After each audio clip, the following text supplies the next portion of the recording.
my live stream here. And let me see if I can get stickers up. Um, yeah, I was having trouble with my live stream. And so I decided to do a test live stream to see if I could still do it. Now, what the problem that I was having, I have an effects picker that I can put in here with the live stream. And so I was using this really pretty background. It was kind of like a kaleidoscope type background, and apparently it won't let me use that. So I thought my live stream wasn't working, but it's apparently it's only with this specific effects picker that I can't do the live stream. So I'm kind of glad to know that I can still do live streams um, related to teaching stuff. Now, there's some other things I just discovered, and it's kind of sad because I've noticed that people have pitched the Charlie Kirk movement as conservative, but it's not. It comes out of the left. And the Turning Point Charlie Kirk movement is straight out of the left. And he was at January 6th. He called for 80 buses. 80 buses. I'm wondering when the FBI is going to designate Charlie Kirk's movement an extremism movement, because he did something similar. Well, he actually called for people to show up in ways. It's like, and this is things that I'd been hearing for many, many years. I want to say at least 10 years before Donald Trump was elected president. And they've been pushing this movement for a very long time on social media. Now, sometimes it seems to fall on deaf ears, even though we talk about it, and I never knew where to report it to before in the past. So that's just why I am mentioning it that here in just a little tiny blog, because the more I do research, the more all the pieces fall into place. And it's kind of like Senator Kennedy says. He said we have 37 conspiracy theories, and then it turns out that all of them are true. And so it looks that way with January 6th, 2021, that the conspiracy theory or theory of January 6th turns out to be true, and Charlie Kirk was behind it. I mean, he was extreme. Hello, hello. So Charlie Kirk's movement of church nationalism, I believe, is a lefty movement. It's tied to the left and the right together, and it's out of Wall Street. I believe Charlie Kirk's turning point is out of Wall Street. And so what do you guys think about that? Because the FBI has been putting up their old data from under President Obama related to the extremism that has come out of the sovereign citizen groups, the sovereign citizen nations, and that's Wall Street. This money's being funded by Wall Street. I don't know how many people know that. You don't freaking know? Like, are you someone who is on here? Are you paid to be on the internet, or I mean, are you a casual watcher? I don't need you to. I know there's people paid. Let's put it that way. It's kind of like what we talk about related to the paid active. I mean, there's paid activism. There's all kinds of paid things that people are paid to do. Currently I'm not paid at all. I've never been paid for my opinion ever. Not once have I ever been paid for my opinion. I just am an observer, and I put things together. So it's like putting together a jigsaw puzzle, and that's all I do. I'm watching this unfold right before my eyes. And it turns out a lot of times that these theories and things happening, they do turn out to be true. If we watch them closely, and that's what's taking place through the internet. And see, that's how we ended up with the president that we have. And so there's an element of money people. They want to be involved with social media, and they want to keep rigging these elections. So I think I've came close to feeling it turns out to be true. You're right. Exactly. I am right about it. I know I'm right about it. So I never understood Bill Gates, but I believe I do now. And so I'm not going to say Bill Gates is a bad person. I'm just going to say Bill Gates was trying to expand Microsoft around the world. And so there's other technology companies who've tried to do the same thing related to expanding the internet around the world. Now what they did was they invested additional money into foreign nations to try to create jobs for them. I don't see that as a bad thing. But then there's people who actually kind of get fixated and focused on just one thing. So instead of focusing on, for example, the Bill Gates shot, like I don't know if Bill Gates, he was utilizing things that the United States government allowed for Bill to use. That's what I do know was going on. Bill was utilizing things that the United States government allowed for him to use. So he took United States taxpayer money and he just kept taking it. And that's how they're keeping this thing going. That's how they're keeping Wall Street going right now. And so through COVID, I see this. So the corporations, these private corporations, and the Publix, the grocery store Publix, somehow is involved with Turning Point USA. I've yet to make that connection quite yet, but somehow the grocery store Publix is involved. They're not actually on Wall Street that I'm aware of.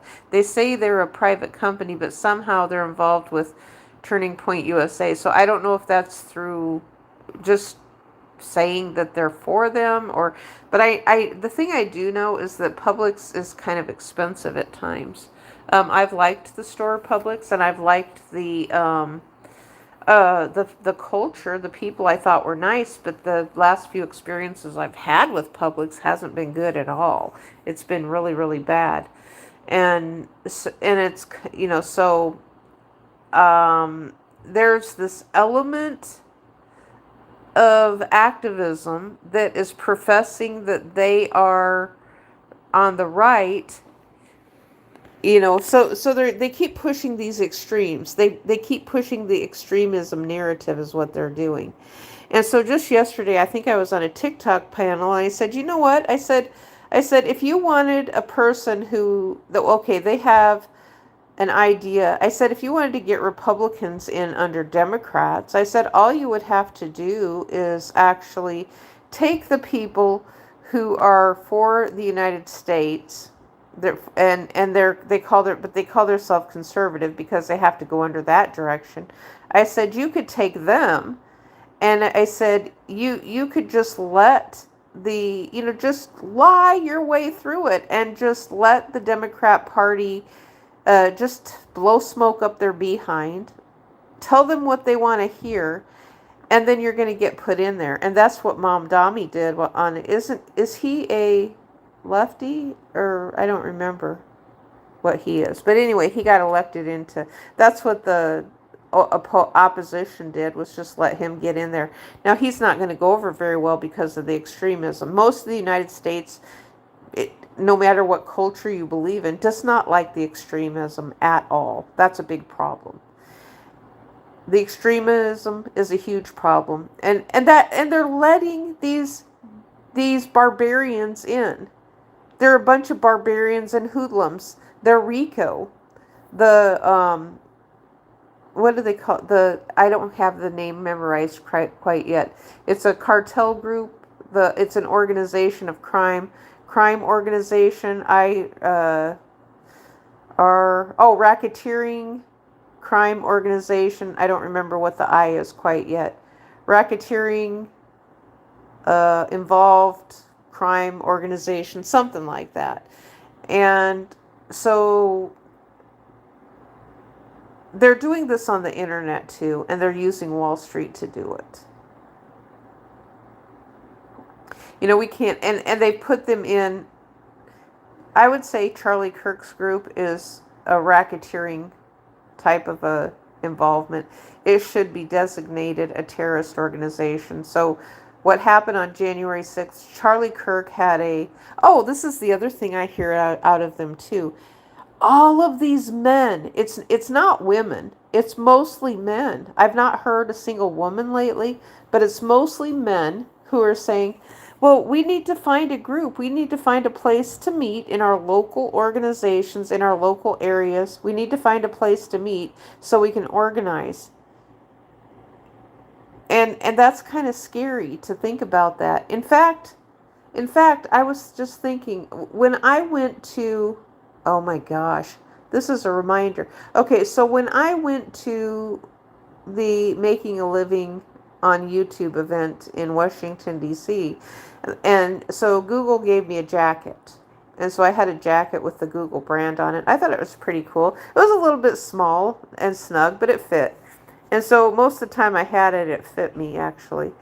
And I liked it. I liked the jacket. And and so it was really expensive. And so I wore it downtown in an area and in a tourist area, and I was approached by this man who said almost the identical same thing. I remember him being a tall, blonde-haired man. I think he was maybe my age at the time because how old was I? I was probably in my late 40s. And so he was about my same age. And he kind of had, oh my God, I can't imagine if it would have. Come to think of it, I can't imagine that I would have met Alex Murdoch. But now, come to think of it, this guy looked like Alex Murdoch. I think that's who I talked to. I guess this was a memory I had to. So I was sitting on a bench in a. Okay, I'm going to have to tell this story as it is.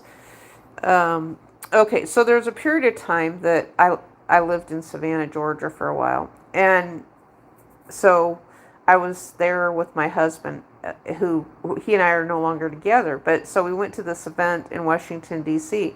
There was this man who approached us one night. It was kind of chilly. We were both wearing our Google jackets. We were down on River Street sitting on the park bench. And the man approached us. And he was saying, he says, what, I noticed you got on Google. And I said, yeah. And he kind of more or less started talking to my husband though, so it seemed like maybe he was more interested in picking his brain than mine, but he did talk to me. It wasn't that he dismissed me. He was talking to me, so he was talking about how his wife died from cancer, and so that was a common thing that I heard from people. But one of the things he was talking about, I wish I could remember his name now. He actually gave me a business card and I had his name. But what he was talking about was having a place to go meet, to organize. And that's all he was saying was talk. But I actually, sometimes I wish I could talk to the man right now in hindsight and tell him how dangerous this organizing thing is that he's talking about. Now, this was at the time of Obama. Obama was in office, and he was talking about how he was a community organizer. Well, it's one thing when you're in a community. This is kind of before the internet got so strong. Now, the internet ramped up at the time of Obama and Oprah Winfrey, I've always said, she is the first woman president, because technically the woman would have been able to elect herself if she would have ran for president. So when they talk about community organizing, I always said, I don't remember what year I started saying it, but I was writing it on the internet a little bit, and I said that we were challenged to see two sides of something that we thought was bad. And so I started thinking, well, I can see how having millions of followers could be bad with social media related to telling people, okay, I'm going to have an event here at this place, and then if I have 1 million followers and then 1 million people show up to this place, it would create a big traffic jam. And so it would just be, when Disney was doing their flash mobs and things like that, they were kind of small scale. Maker Studios was small scale. Then Disney bought them out and they shelved the company. They actually just absorbed. Actually, Disney must have been a SPAC in that sense. They had to be. Disney was a SPAC, so they SPAC'd out Maker, is what they did. So the Disney stock purchased Maker Studios, and then they kind of followed suit with what Disney was doing. And it worked well for a long, long time until the federal government got involved, I believe. Yeah, it does turn out to. I know what I said was right. And, people were against me, but now they're seeing it firsthand. So everything that I was saying, it's like, okay, I'm seeing this now, even though everybody else doesn't see it. I'm seeing it, but everybody's calling me a conspiracy theorist. They're telling me I'm crazy. I need to take my meds and go check into a hospital, but it turns out to be right. I was right about it all along. So, I mean, things haven't really gotten better. Now, the jobs were not created. The money was taken and stolen from, right now I say the inheritance of the United States people is being stolen through inflation. Hopefully someone will understand what I mean by that. So what I mean by that is when a price goes higher for something, then the people on fixed incomes and no incomes have less money. So this means the future is stealing from people who have no money. Wall Street is stealing from people who have no money through Wall Street. That's what's called the corporate welfare. If I can draw a picture of it, I would. I don't know how I would do that. But I always get pushback from the people who are benefiting from it. And that's the few CEOs. And these few CEOs will deploy their little boys. I'm going to call them little boys because men are the ones who are doing this in the majority. Women get pushed and shoved upon the most on the internet and told we're crazy, and then they just want to yell and gaslight at us. Now, the gaslighting is coming out of the sovereign nations and the migration movement. They're using them. Hello. Oh, you come on here, big homie. Hello. Hello, big homie. In New York City, you're either poor or rich. There's no middle class. Well, actually, that's how it is along the I-95 corridor. You're either poor or rich because you know what they did, big homie? I'm going to share with you, big homie. They actually made what they call bedroom communities. Now, these bedroom communities are intended for travel and tourism. So they built, you probably have it up there in New York City too, I bet. I don't know if you do or not, but I know up there in New York City you have a whole bunch of hotels and you have a whole bunch of places for people to live that nobody can live in. You know why? They're embezzling money. They're laundering money through those hotels. So what they did was they devised a way because they wanted to make more money. So what they did was they did a land grab and they took a bunch of land. And so they took the same premise of subletting in New York City, the same identical premise, and then they did the gated communities and the planned unit developments in the same way for a profit. And so the gated communities and the real estate investment trusts are the identical same thing as the condominiums and the subletted apartments because they're just raising the prices higher. You're in Oklahoma, but you've done the research about. Oh, okay, yeah. Then you understand what it is because the thing is, you don't have to be in a place to understand how it works. So when what's happening is in your own area, you understand how it works, and then you can look back to another place like a larger city and understand how it came from the larger city, and then they trickled it out into smaller America, into smaller United States, because if they don't, then they're not going to make the money. So their expectation is right now, they want the United States government, they as in Wall Street.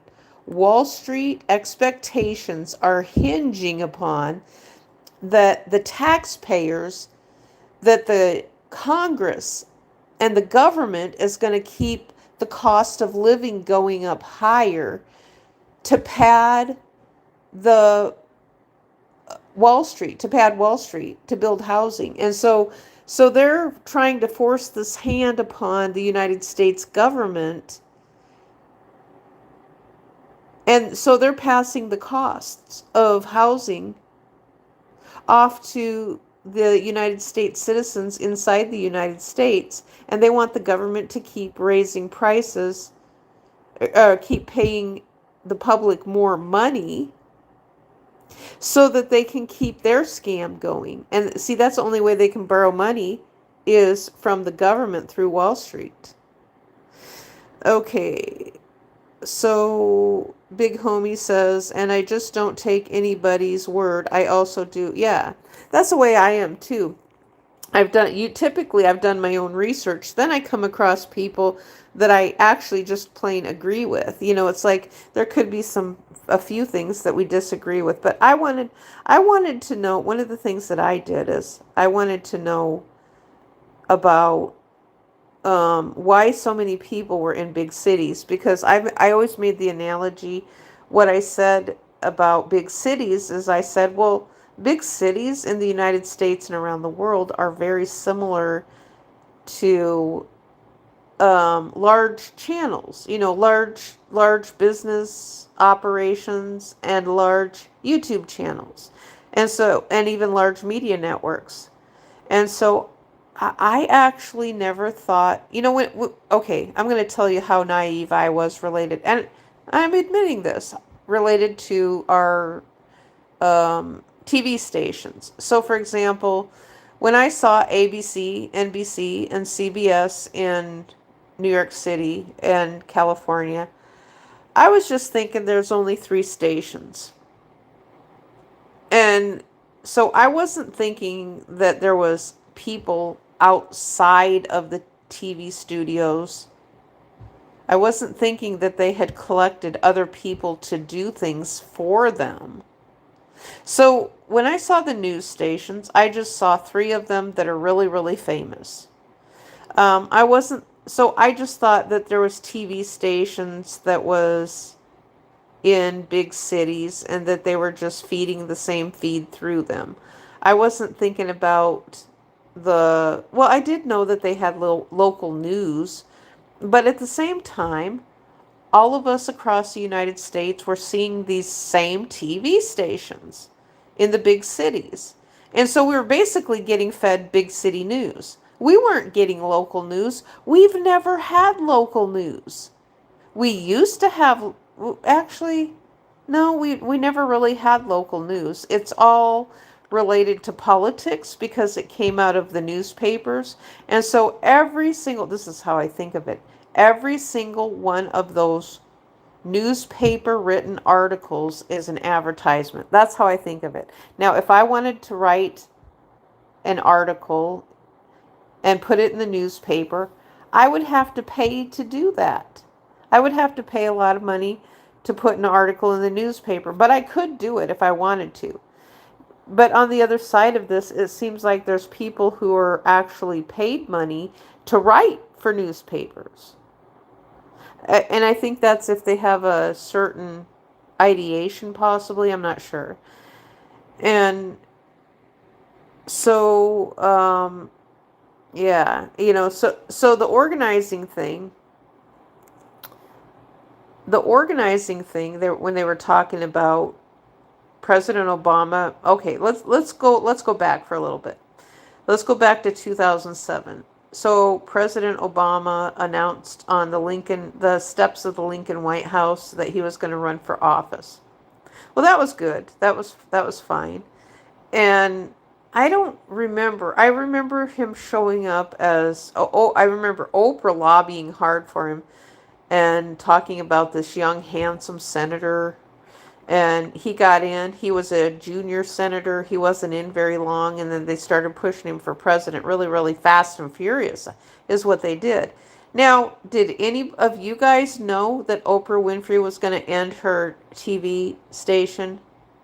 Did any of you know? Did any of you have any information at the time that President Obama was running for president that Oprah Winfrey was going to leave cable TV, or that she was going to start her own network and leave pretty much her career on TV was going to be over for the most part. I mean, but she used it for a long time. So she had a huge, huge network. I didn't know that Oprah had that many people in her network, or that many people that were part of her following. I mean, I know that I followed things that she did, but I didn't realize that she had literally had people on a payroll. Um, because I didn't understand at that time. I didn't understand how legacy media worked either. That they were on Wall Street. Um, you never cared for Oprah. I, I mean, that's fine. The thing is, it's like I liked watching her. Actually, I loved watching Oprah for a long time. I know there's a lot of people who didn't like her because they always said she was for women. But see, the she was identifiable as a woman. That's just what I saw. And then she went to this thing of wanting to do good things, because the bad things that she had going on the show, she didn't like that, because sometimes I think in hindsight, if she had to do the bad things on her show, and she said she was traumatized and she had a baby at a really young age, and so it's like for her, then it's always bringing the memories back up all the time of her trauma. And it's like, well, do you want to be doing that all the time? You know, talking about the trauma all the time. Well, I don't think you do. I mean, you talk about it and then you learn that, okay, I've learned to live with it.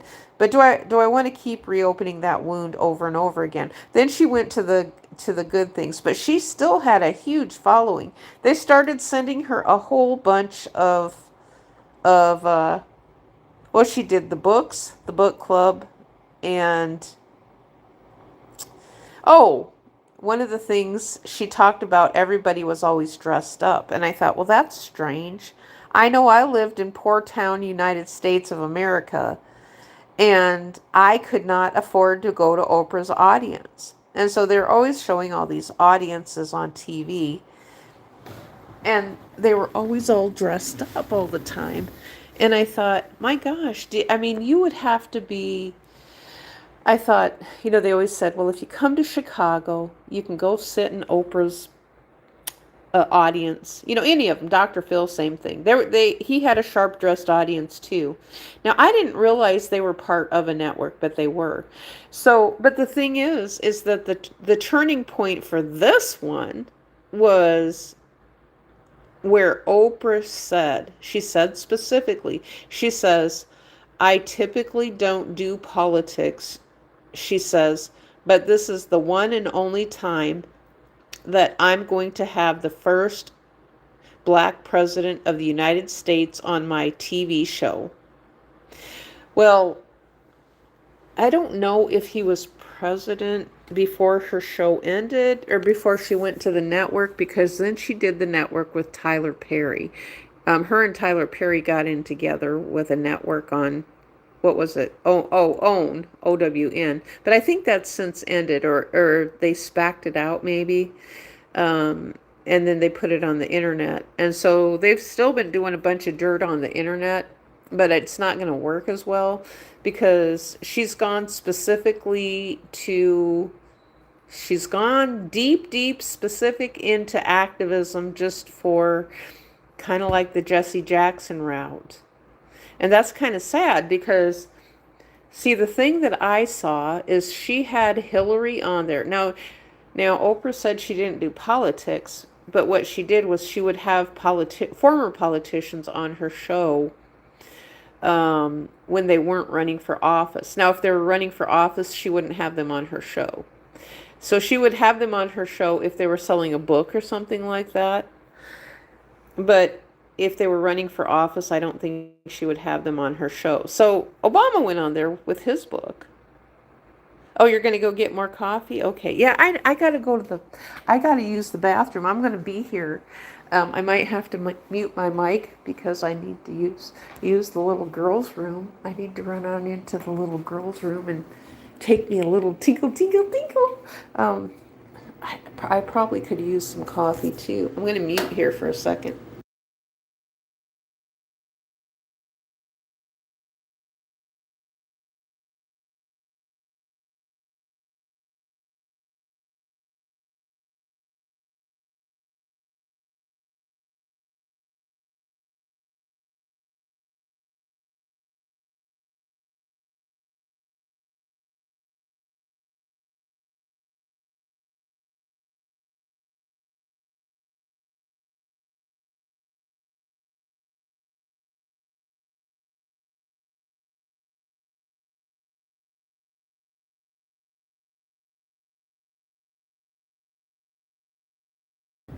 So these are just memories that I have of past media from where we were to how we got to where we are today, using the large group, the crowdsourcing, the large groups. And see, that's what they've been doing. So I knew something was going on.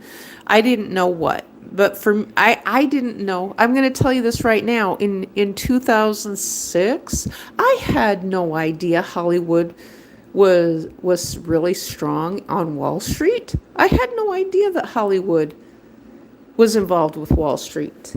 You know, the only thing I knew, I didn't consider Disney. I never considered Disney a threat because I just saw it as, oh, it's just a children's amusement park. Right now, my projection of Disney theme parks is they're going out of business.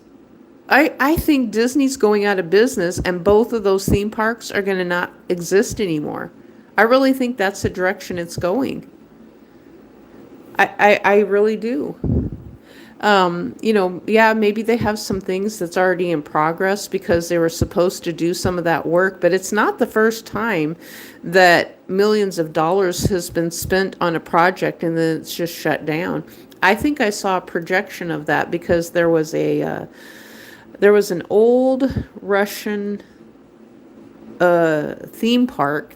They said they built it inside of an old nuclear area, and it was all shut down. It wasn't working anymore. So this was something in Russia, I believe. And so they said that someone decided to put an amusement park inside of an old Russian. It was Chernobyl, I think. I think it was Chernobyl. And, so, I mean, so these things that come out every day, and I've been going to the PPP website too. Oh my gosh, the PPP website, it surfaces church taking taxpayer money to keep someone sustainable. And it's like, well, what about the rest of us, And then not only that, there's these Wall Street companies, a whole bunch of LLC Wall Street companies. Now, this is travel and tourism. For travel and tourism to be sustainable, they have to take government taxpayer money.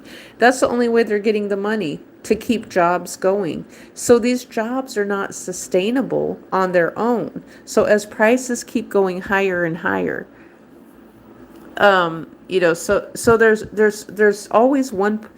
Right now, it's like with Wall Street, they can't even get their stuff together because the housing sector then keeps raising prices because they're being greedy. So they're actually hurting tourism then. they're, and so, which it's like, well, that's how your big groups are moving across the country. To these activism groups are utilizing hotels, Airbnbs.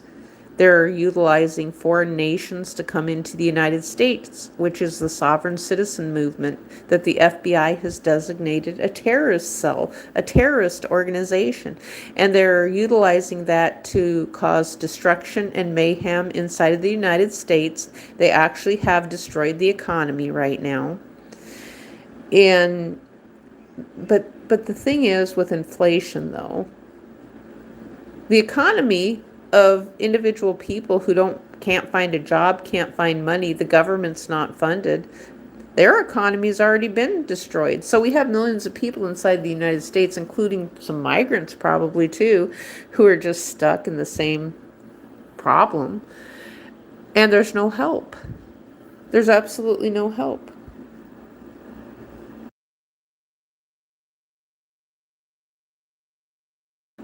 So what's the solution for this? Anybody have any idea? What is the solution?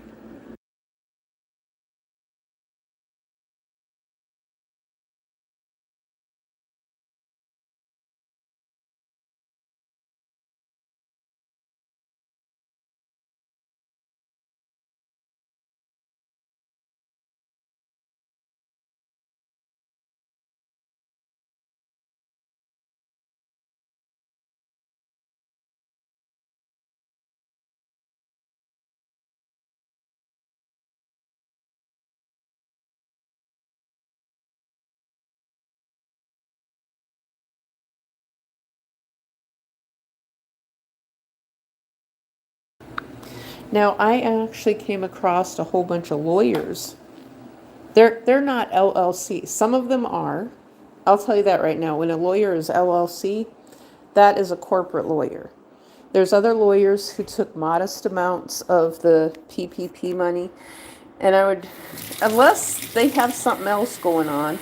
Now, I could actually rationalize how a lawyer could there's so much I can rationalize how a lawyer would do something to make himself look like he is above, like he's not crooked when he really is crooked, he or she.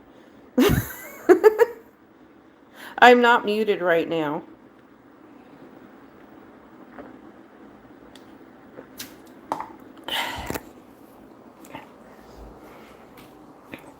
Can you guys hear me? Um,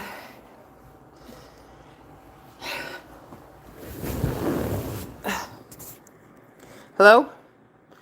I guess they don't hear me right now. So what I was gonna talk about is the travel and tourism areas of the United States took a whole bunch of PPP money, and churches took PPP money, LLC companies took PPP money, which is taxpayer funding that goes towards Wall Street. And I believe that could be why, when those of us who need help for housing, for HUD housing, well, are you guys still here? Is anybody still here? Let's see.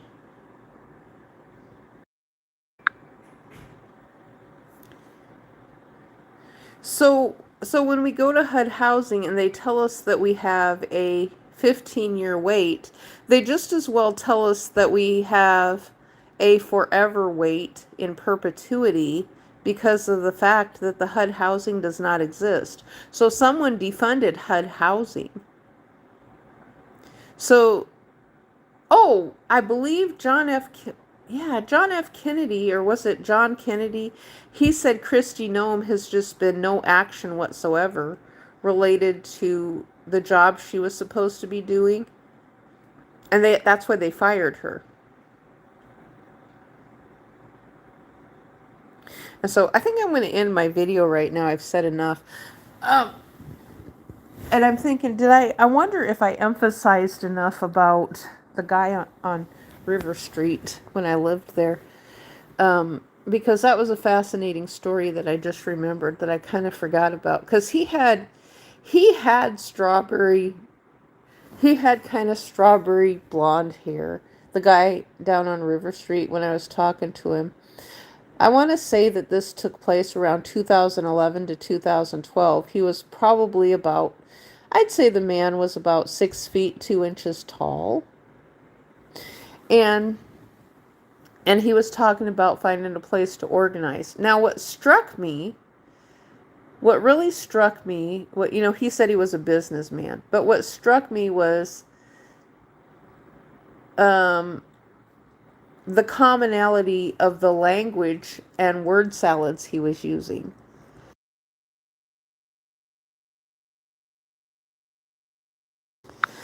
Now, the man also he looked kind of similar to another man who, well, this area has a lot of people with red hair, men with red hair, let's put it that way. So, he looked similar to another man that was from Oh my gosh, South Carolina. This does match up. I can't imagine that I would have. And Alex Murdoch was involved with. I can't imagine that I actually met Alex Murdoch.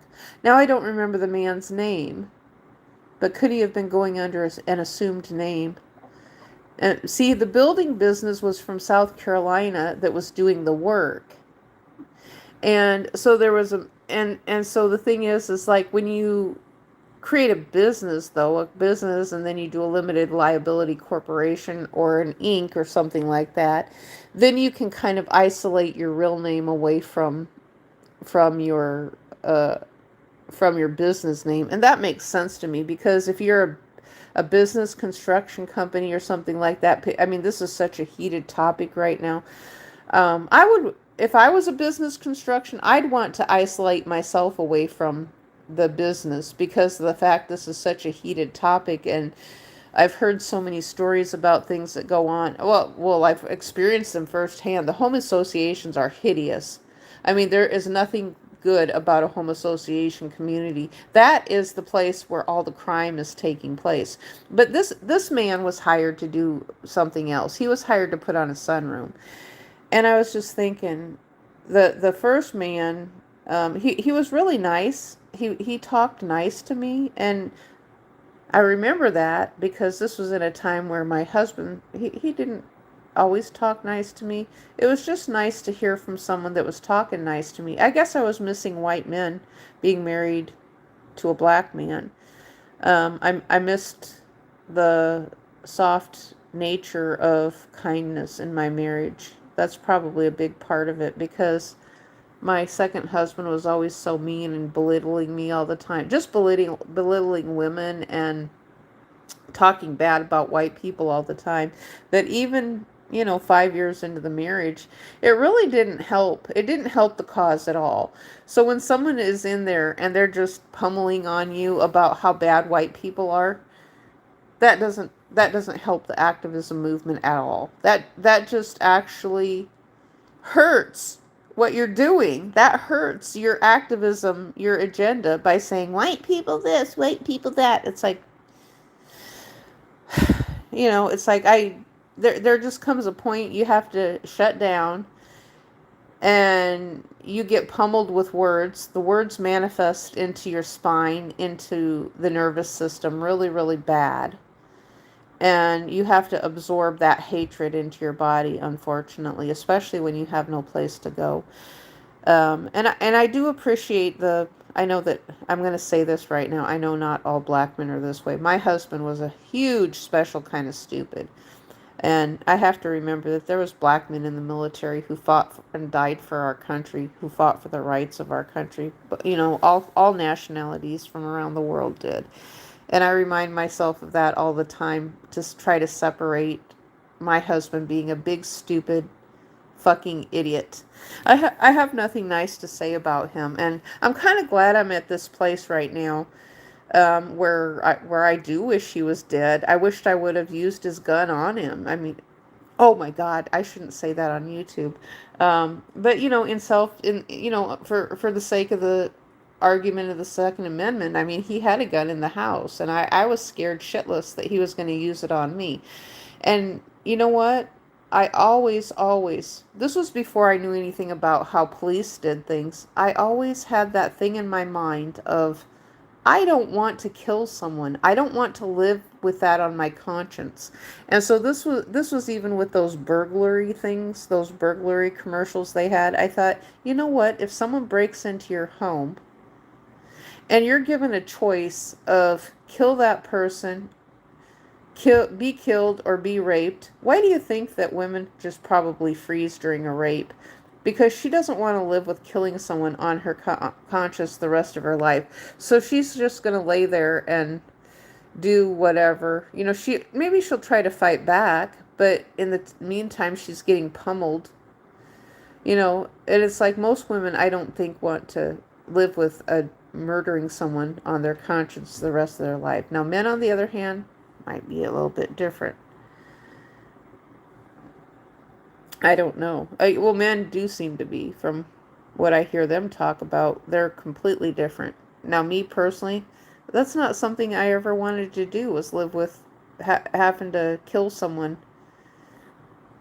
on my conscience the rest of my life, even if it was an accident, you know, or defending myself on my own property. I know we have that right. I know we have that right.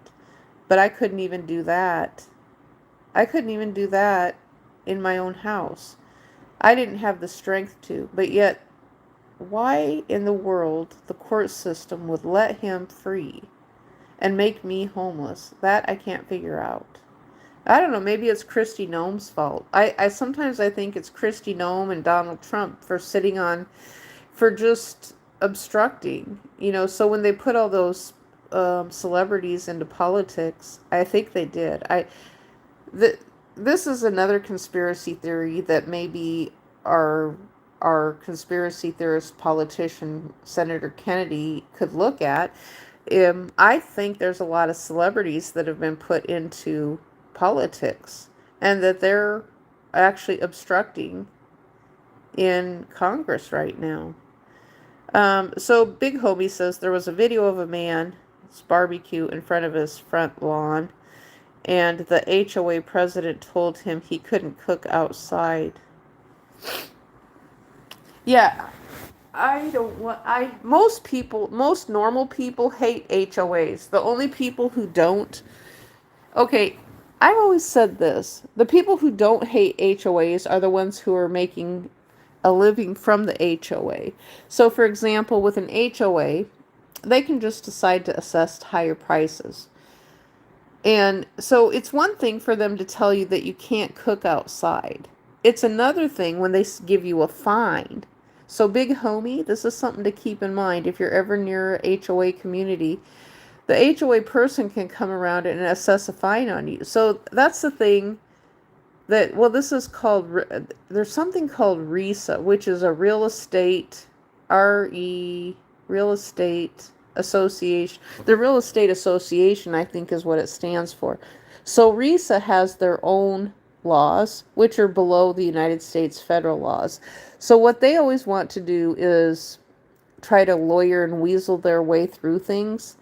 And they want to say that when they build a community and they make a gated community, they're trying to make it safer and where there's less crime taking place. So they literally send a woman around. It's been a woman most of the time, but they send a woman around to assess fines on property. This is above and beyond the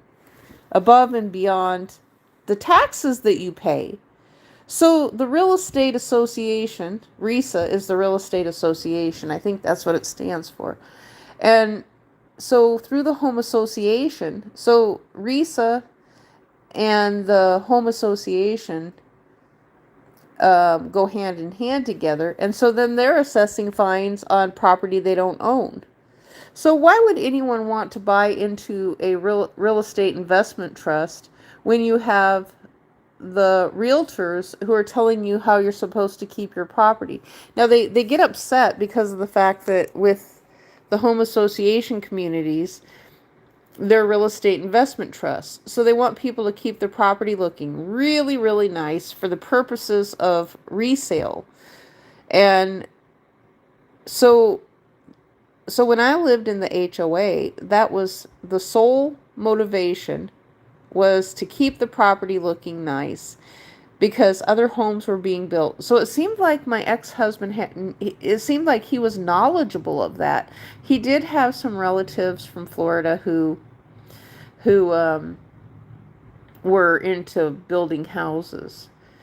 And so the only, and I don't know if he learned about that from being working in manufacturing, possibly. Maybe they coached him about that, but he seemed to be really, really familiar with home association communities, even though where I met him at, we didn't have any home association communities there.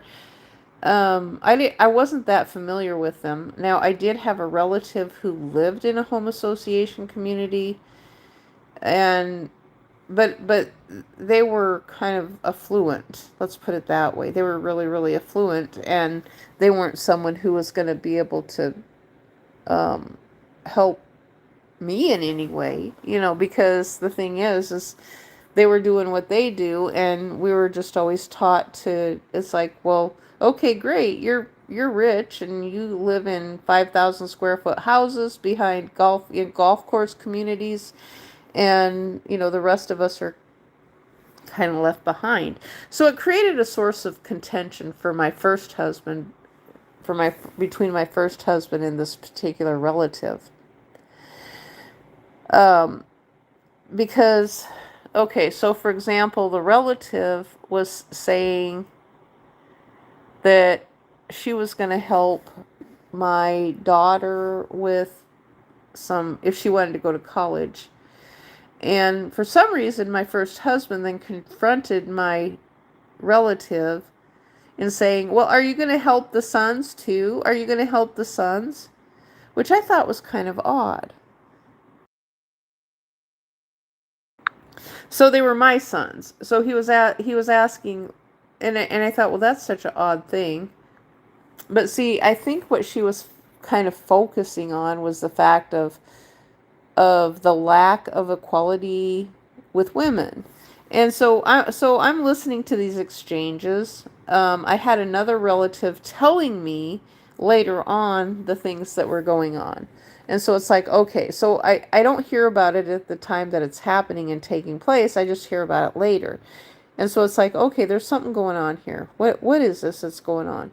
Well, with my conclusion, it's come, it's related to rights for people, rights for women, and things like that, possibly, you know. But then I don't know anything about Wall Street at this time. This is back in the late 1990s, around 1999 time frame. And so I really don't know much of what's going on. I don't know anything about Wall Street really. I've just heard a little bit of stuff because I watched some things on TV. And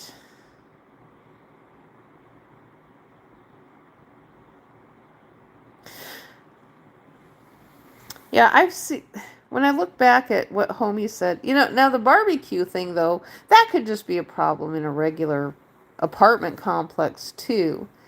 And so in an apartment complex, there's a lot of smoke that just goes into people's windows when you're barbecuing like that. So that can just be, sometimes that can just kind of be a little bit of a nuisance related to barbecuing. That wouldn't even be a HOA thing. That would, now the HOA, now what Big Homie reminded me of, the HOA community actually, they said that people were supposed to squeal on their neighbors. So you're supposed to snitch on your neighbors to the HOA, and then the HOA sends a note, um, I guess, to that neighbor, but they write it in such a way to make it look like they sent it to all the neighbors. But if they did that all the time, it would get really, really expensive, because then the HOA started charging fees for envelopes and stamps and office supplies. So the HOA, they would itemize. They would itemize every year. So they're underneath a company. So they're not supposed to be for profit, but they have expenses and expenditures that they can write off of their taxes because they do have a business. So it was an independent business that they were calling a nonprofit, which was inside of the HOA community.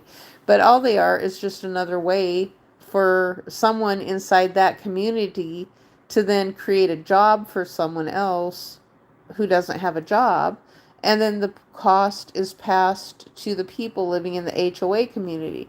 And it's like, well, this doesn't make any sense. Now you keep raising prices on everybody, so you want the people inside of the real estate investment trust. Now the real estate investment trust is a problem. The real estate investment trust is the problem. I don't even care about, you know what, if I was in a HOA community and someone was doing something in their garage, I never cared about, actually I was. I didn't I didn't care about the things that people did in their, the things, Big Homie, the things you're describing is stuff that happens in military communities all the time. It just happens. People do stuff. And to me, I never complained about that. Let's see what you wrote. You wrote, it does bother you sometimes when your neighbor revs up his loud motorcycles and he has 3 motorcycles in his garage. It gets annoying. You know, most of the time I never heard my neighbors. Now before I had to leave, oh my gosh, there was this young guy. He was handsome. He, they moved this man into a house by himself. He had to be around 30 years old. So he collected a whole bunch. He had weights in his garage. He was in a 2-story house that was about 2,000 square feet. He had a motorcycle and a truck, the both of them together. And then he had a whole bunch of lawn mowing equipment in his garage. And so some of the stuff I had given things away to him because I was kind of mad about what was going on. And so I started giving some things away. And so I gave some of it to him and to some of the other people in the neighborhood. And, I just said, do you want this? And I asked one neighbor if he wanted some things and he said no, but then somehow he indirectly got it from the other guy. The other guy gave it to him then. So he didn't want to take it directly from me for some reason, but he would take it from someone else. So it was like he was okay taking it if I gave it to someone else and then they gave it to him and it was something he needed. But I think he didn't want it on his conscience if my ex-husband came back and asked him where he got it from, and then he could say the guy across the street. That makes sense to me. It's like, I didn't care. I wanted to give the next door neighbor guy a whole bunch of stuff, but I get it. If he was like, he didn't want to be involved with the divorce and stuff like that, I get that. And then my ex-husband goes back in the house and he's like, well, where did you get that power washer from? And he's like, the guy across the street or the Home Depot. He could have just lied and said the Home Depot as far as that goes. But we all knew he was collecting stuff. Nobody cared. Let's see. So Big Homie writes, do you think it's okay to wash your car in your own driveway, or is that trash? Oh, everybody should be able to wash their car in their own driveway if you own one. Everybody, my gosh, I used to wash my car, and when I had a driveway, I used to be able to wash my car in the driveway. Some people would park them on the front grass to wash the car for some reason. That never bothered me. I thought, it's not my business where somebody parks their car. In fact, the home association that I had, it was strange sometimes because it was like we had two of them fighting against each other within the same home association. So we had people who were living in there who wanted to park their cars in the front yard, and they would. I thought it was hilarious because some of them had like 9 cars parked in the front yard of the home association. So they had they had 2 cars in the driveway. They'd have 4 to 6 cars. They'd have 2 cars in the garage, inside the garage. They'd have 4 to 6 cars in the driveway if it was longer. And then they would park some cars on the sides of the streets because the home association would say, don't park your car on the street. Don't park your car on the street because there's not enough room to drive through. And that was why, because they didn't make the road wide enough for people to park their car on the street, and then there wasn't enough room for the dump trucks to drive through. Now the one I was in, ended up being fully built out, so they didn't have to take the big trucks in, except for every once in a while a semi for someone who was moving. No, it's not trashy at all to wash your car in your own driveway. Big Homie says, I don't ever call the cops or complain. Your ex-husband belongs in prison. My parents live in a HOA, but they are not strict at all. Well, you know what? I had a former, well, I would call her a daughter-in-law. Um, so she was married to what would be a son-in-law. So she was so through marriage. So it was through my second marriage. And so when I met the son was my ex-husband's son, and he was getting married to the girl. They were, I think, or maybe they were already married. No, I went to their wedding. And so anyway, she told me what she said was she said her dad became the president of the home association and got rid of it. She said that's how much her dad hated her. Now her dad was a trucker, and so she was writing to me one time on or she wrote to she was reading what I was writing on Facebook, and so she wrote to my ex-husband one time. For some reason they wouldn't directly write to me, but they would write through my ex-husband and then have him tell me what they had said. And so that's what she relayed through my ex-husband was, to tell your wife that my dad was the president of the home association, or he became the president of the home association, and then he disbanded it and got rid of it.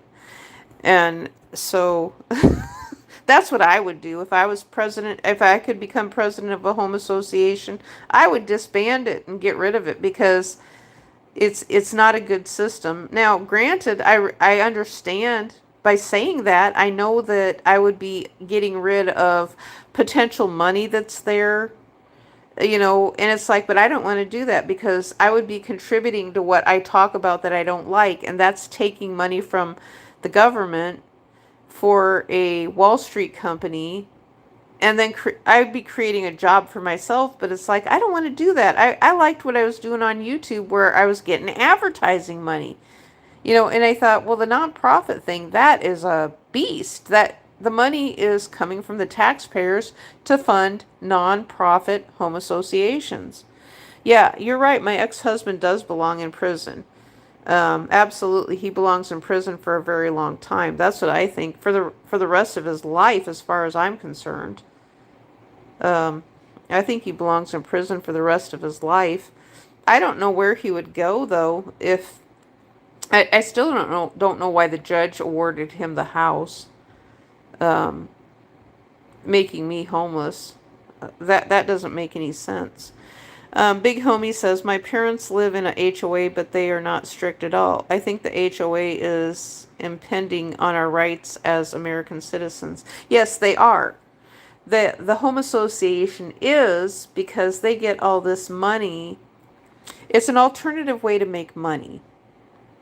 So the alternative way to make money is they collect dues. So the home association I was in, we had two sets. We had a master association and a subdivision association. And so the total at times was usually around $800 a year, up to $1,000. So they could move the price higher, and they did. The subdivision actually made the price higher. So they were making the empty lots pay for home association dues, and they were passing those costs off to the existing homeowners. That's what they were doing.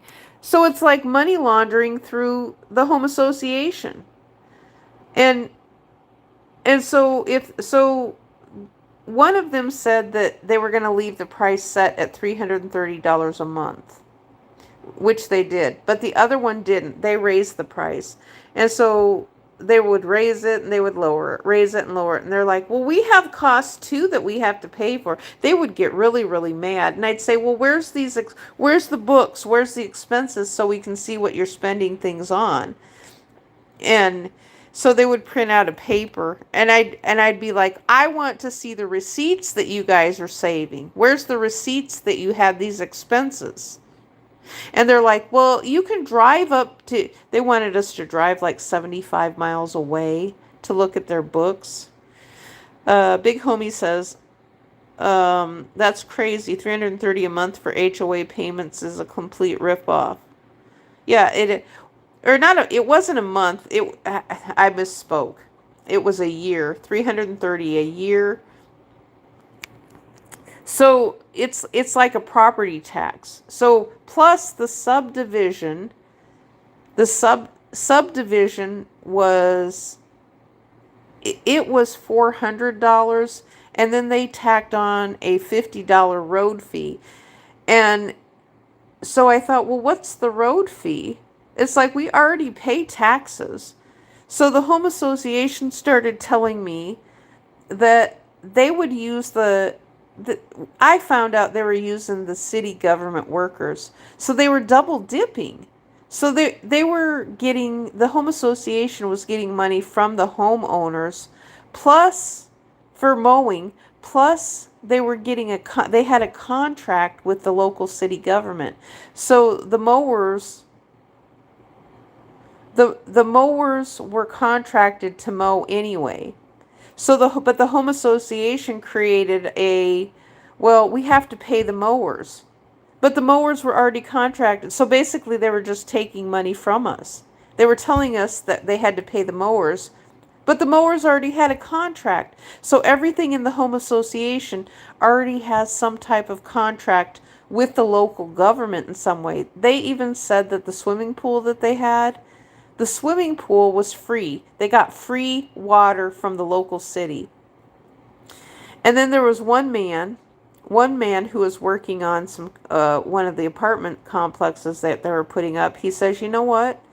He says, I just bet that the man doesn't even have a loan from the bank.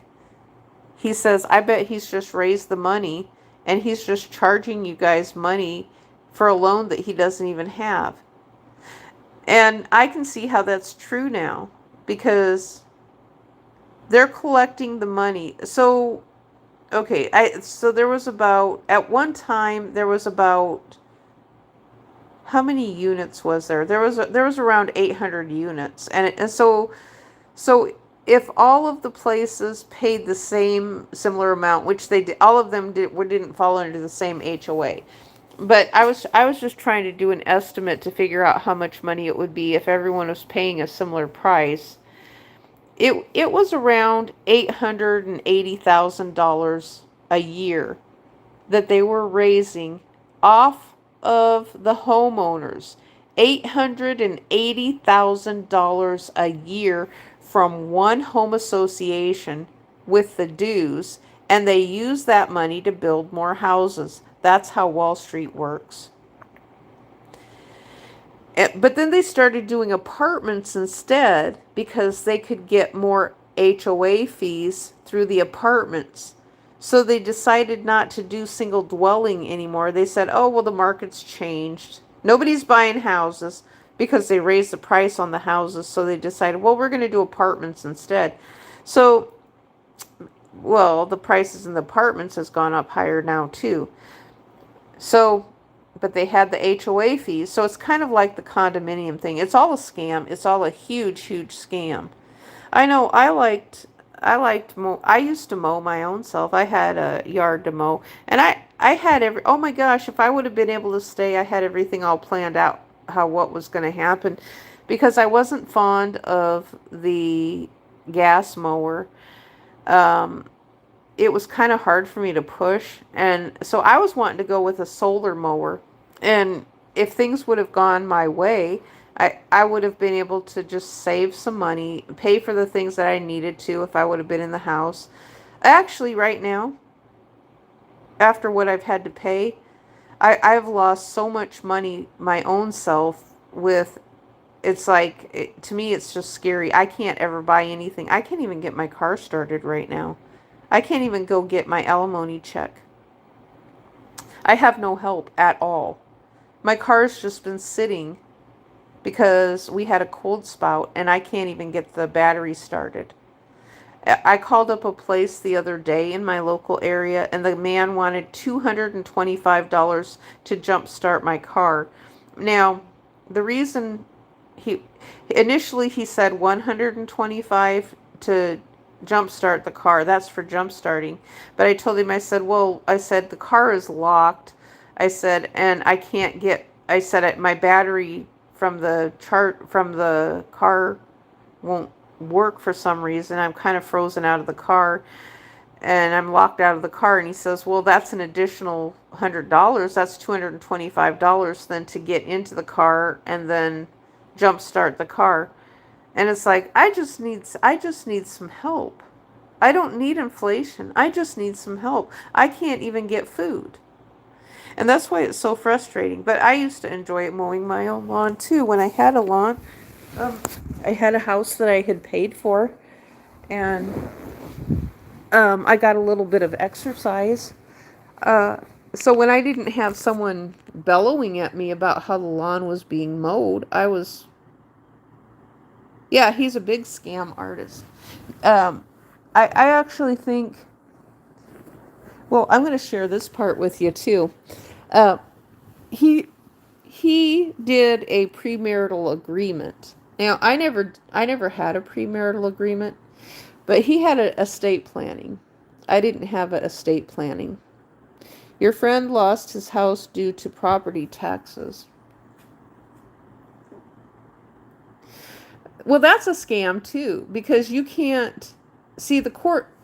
So that's another thing that falls under the sovereign citizen movement, that the judges are recognizing that a person can't just go in and steal a house from someone else. That's fraud. So if you pay someone else's property taxes, you're just paying their property taxes for them. You can't take their house from them, from someone else. Now, if you pay the property taxes of someone who has a loan for $400,000 on a house, do you want the house that way? Are you going to make the house payments then? I bet no. You can't just steal a house from someone that way. Yeah, I already owned my house. The house that I was in, my name got put on the house. My name was put on the house because he didn't have the enough money to be able to get the last loan that we had. So he was enticed by a lower interest rate. And he took the house out of the trust estate, which then in turn, well, the house when he had the premarital agreement done, that was at a different house. It wasn't even at this house. Plus we weren't married. So the premarital agreement was done completely in a different state. And so he didn't own the house. When he and I got married, he didn't own that house. He had a $40,000 loan on that house because of margin from Wall Street that he had borrowed some. So in the dot-com era, before I met him in the late 1990s, he borrowed money from Wall Street on margin, and then he ran it up, made a whole bunch of money, but he got greedy and he didn't sell out soon enough, so he lost a bunch of the money. And so he took out a home improvement loan so he could pay back the money that he'd borrowed on margin and get a cheaper rate, because the money that he lost on Wall Street that he owed them had like a 9% interest rate. And so he went and got a home improvement loan and borrowed like, I don't know how much it was. When I met him, he owed $40,000 on the house that he was living in. So he didn't even own that house. He was in debt when I met him. So he had a premarital agreement for himself for debt, basically, is what it was. And then he had a trust estate. So he didn't, to me, when I met him, it didn't seem like he even knew what he was doing with Wall Street or with property. It didn't seem like he knew what he was doing. Now, he had a really good paying job. That turned out to be true. And I think that the dot-com tech stocks that he had, it was from his company. I think his company gave him actual shares within their company. You don't understand? Yeah, I don't know why they're angry either. They're angry because of inflation. It has nothing to do with any. It has to do with inflation. But my husband just wanted to control me. I mean, he just wanted to control me, and that's the thing that comes out of India as well. Out of India and men from India and from the similar regions and the Muslim men. So they're angry all the time and they want to control women. That's what they want to do, is control women. And I was watching another gal, I believe it was on YouTube this morning, and she was saying almost the identical same thing that I was. She's young and she sees it her own self, because it's like, well, we're hearing the same thing from men, is that as women, we're a nuisance to men. Men don't want to get married. That's all we're being pummeled with on YouTube. The algorithm surfaces it to us all the time. It does feel like Sharia law, though, because the thing is, Sharia law and the biblical teachings is about controlling a female. And so we're hearing that on the internet. And so then we're hearing this from a bunch of old men who keep saying they want a woman to be submissive to them and to do housework in the house and at home.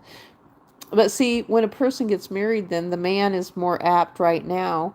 And then he will say, well, gosh, you got to go to work. We got house payments to make. It's like, well, wait a minute. I didn't get married to you to make your house payment. I didn't get married to you to make a house payment to you. And so Big Homie says, I keep getting videos that say why men are ditching women. Yeah.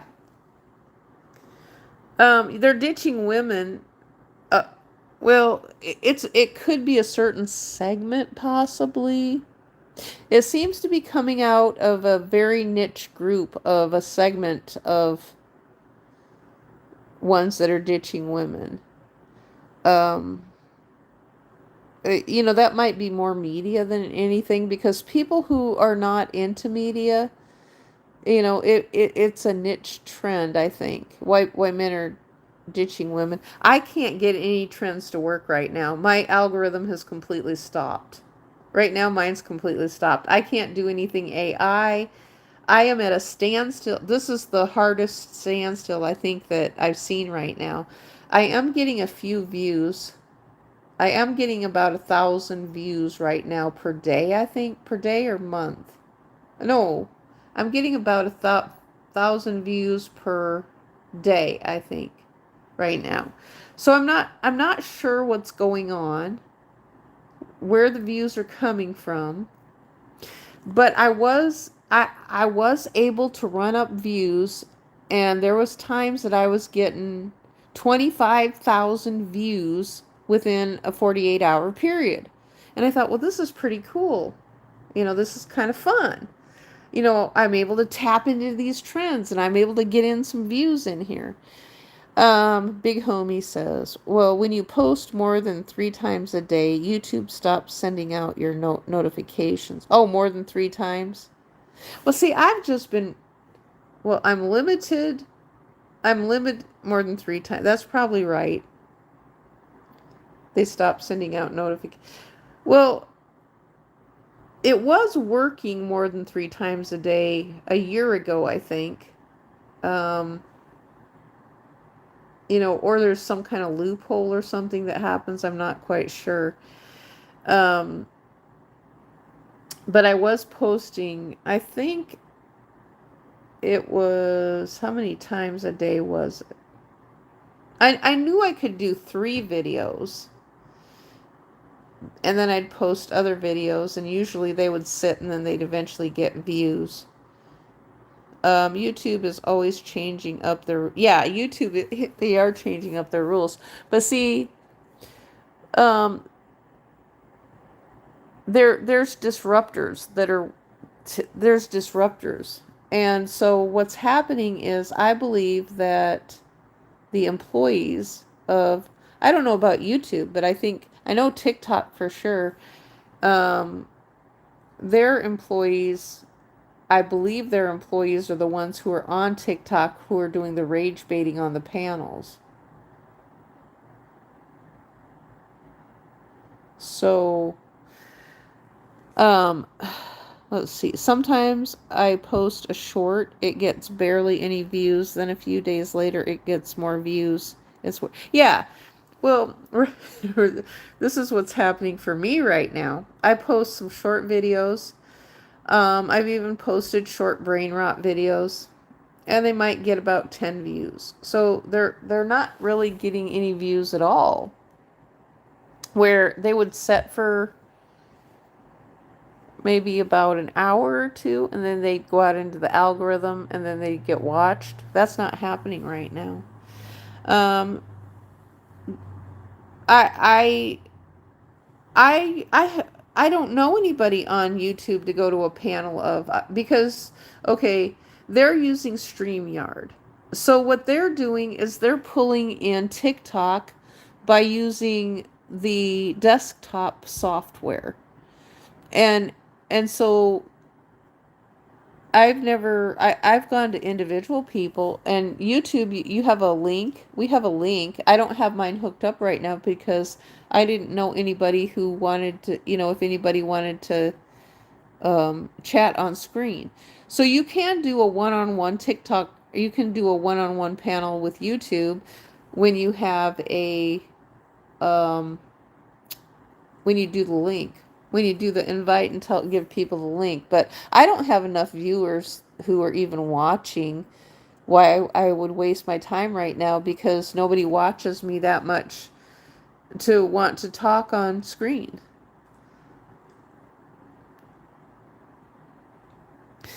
Well, YouTube panels really don't even exist. So if anybody sees someone on YouTube on a panel, they're doing it on TikTok. The panel is on TikTok, and then they're just simulcasting, broadcasting on YouTube. So they're using StreamYard to do it. They're using StreamYard or some other type of software.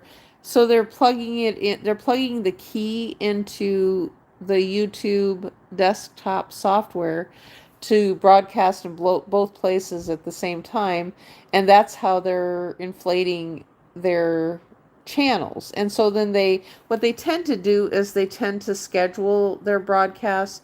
So they'll have one person who does something for maybe about an hour, and then they'll go to another person's channel and have them do something for about an hour. And so they're trying to distribute for the people.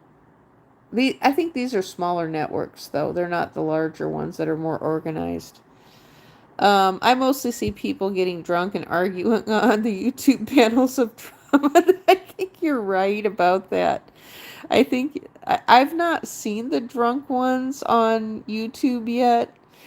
That'll be funny if that does turn out to be, if I find some of those.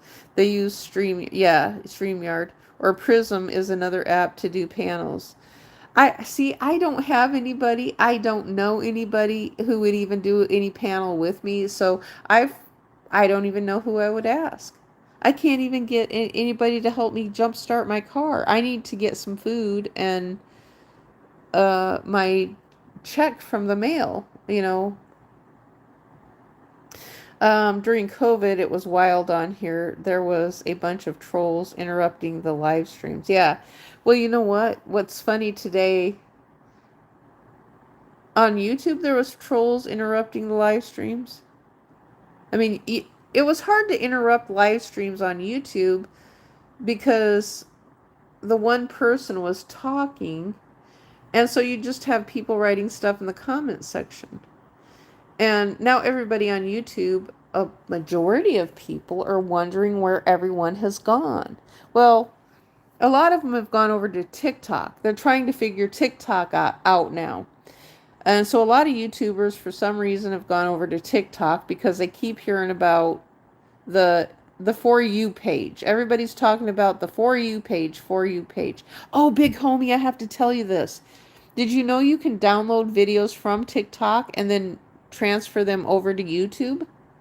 For something's going on with TikTok, I'm not sure what, but you can download it to your phone and transfer it on to YouTube and upload it on your channel. So you heard most people are coming to YouTube. Oh, they're yeah. See, the majority of people on TikTok, I believe, have been on YouTube and they've done YouTube. Oh, you don't have TikTok? Well, you right now you can download videos from TikTok and put them on YouTube. And I don't know why. I don't know if that's because if that's because TikTok's going away, maybe. I don't know. I'm beginning to think that TikTok might be going away, or somebody got some networks. They have some network videos, and they've just decided to make them all available for download for to use however you want to, and that's what I see happening right now.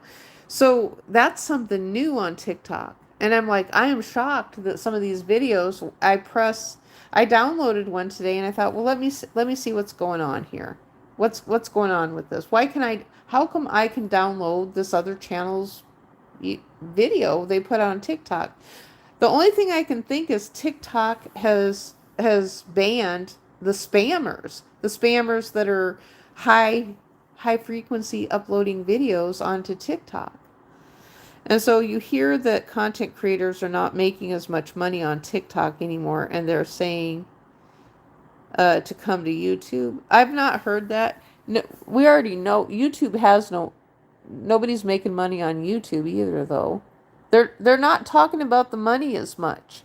The money thing has kind of gone away because everybody's saying they're not making any money on either place.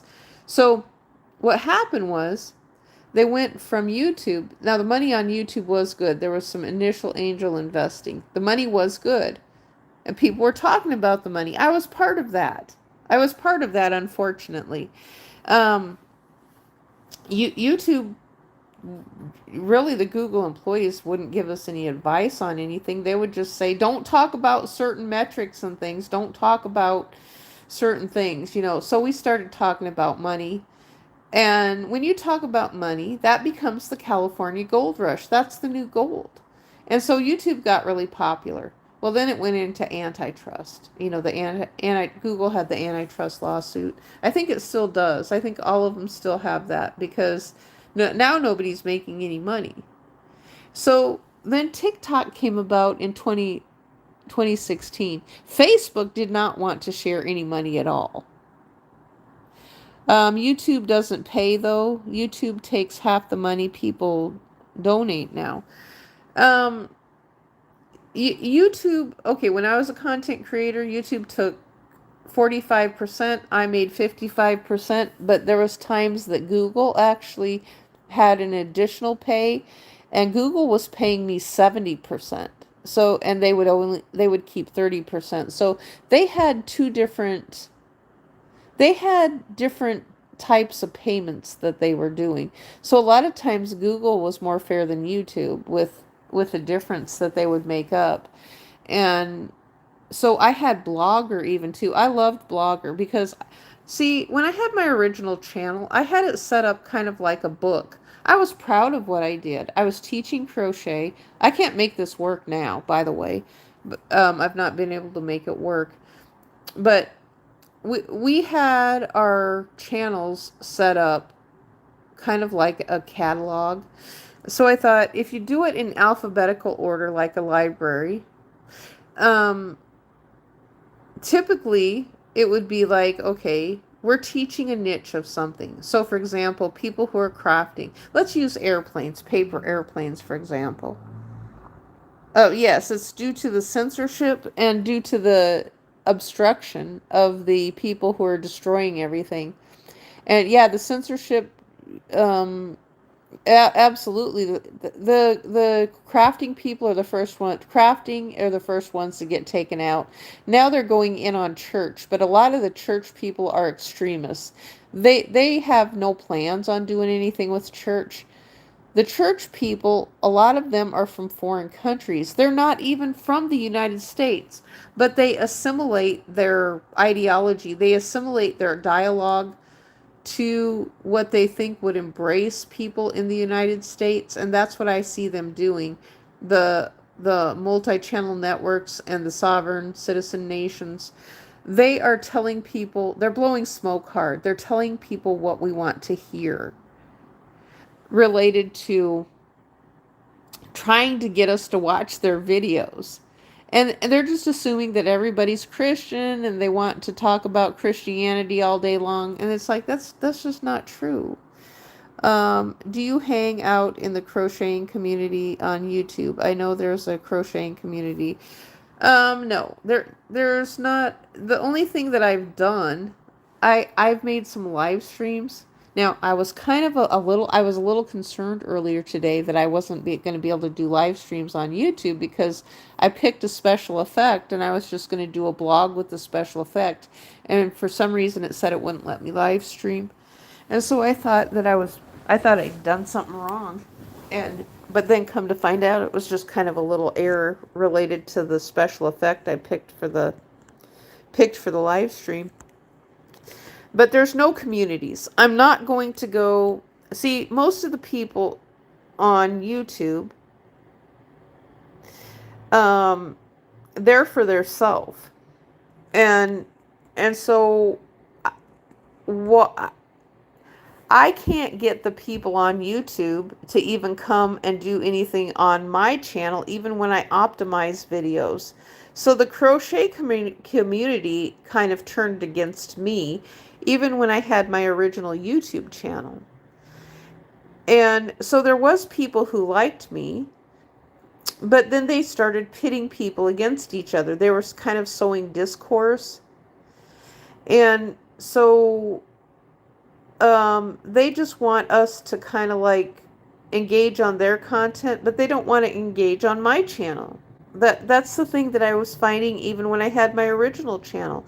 They were part of this huge network. They're part of that big affiliate marketing network from wherever it's from.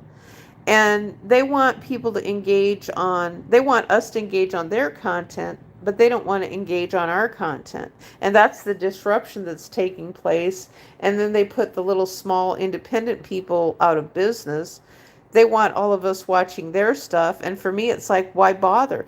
If you're going to be so that hard into crochet where you can't leave comments on my videos, then you're not supportive of crochet now, are you? You're supportive of something else. And that's what they're doing on TikTok. Some of the crochet people on TikTok are involved with the hip hop community. I'm not interested in hip hop music. I'm not interested in doing any of that. And so I don't want to be a part of the brainwashing music. That's what I'm trying to get away from with my ex-husband, and why I'm doing things the way I am, trying to get away from I'm trying to get away from that culture because it's nasty. It's disgusting. I don't want to be a part of it. I'm trying to move into, and I will, utilize the Christian area because it's like, I don't hate Christian people. I don't like that Christian nationalism. That's the violence part of it. The Christian people, I'm fine with them because they're normal American citizens, United States people. So you've seen people fighting in the Christian. Yes, I've seen the Christian community fighting, in all cultures too. They want you to subscribe to them, but they don't want to support the small channels. Yeah, that's what it is. That's always been that way. The ones who end up with lots and lots of subscribers, they don't want to subscribe to you. They don't want to. The thing is, subscribing doesn't matter. You can get views. That's the thing I've proven. It's like Now, I have over 1 million views on my channel. And how many followers do I have? I have barely over 1,000. Now, how did I do that? How did I pull that off? I have over 1 million views. Now, granted, some of them are out of shorts, and some of it's out of brain rot. It's a wide range of things. Now, I proved something right there. I proved that I don't have to have 1 million followers to get 1 million views. They want you to subscribe to them, but yet they don't support the small channels. Yep, that's exactly what it is. You know, like Mr. Beast. Well, imagine what would happen if someone like Mr. Beast just started doing some shout outs to people on the internet other than his gaming community or whatever it is he does. So these great big giant channels, they become really arrogant is what happens. And then, you know, like for me sometimes, I just read the comments and engage with people, try to have a conversation. I mean, if you and I can have a conversation in the comment section, I think it's fun to have conversations on screen too. So if I had a person who wanted to have a real conversation and just didn't want to gaslight all the time, I would be good with that. I would talk to like Senator Kennedy or a politician on screen if they had something they wanted to say. I have a link that I don't have it right now. I'd have to start over to grab that link so they could come on my screen. But if I wanted to do that, I could sure do that with one person, and then it would be like taking turns, because YouTube only provides the means to be able to have one person on screen at a time. And I think that's going to eliminate the shouting matches. And so I think your channel may be shadow banned. YouTube is weird. I don't know if it's gone into shadow ban or if it's the time of year or what, but I talk about a lot of things. It could be shadow banned for my safety, maybe.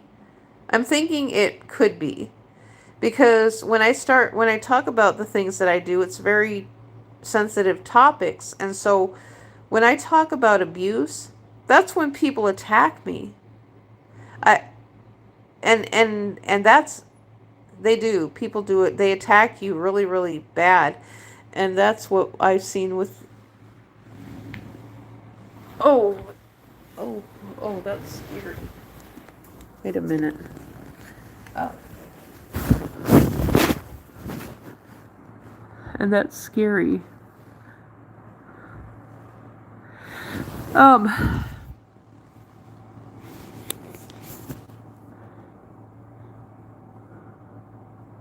Well, you know, one of the problems, though, too, that I've had is, you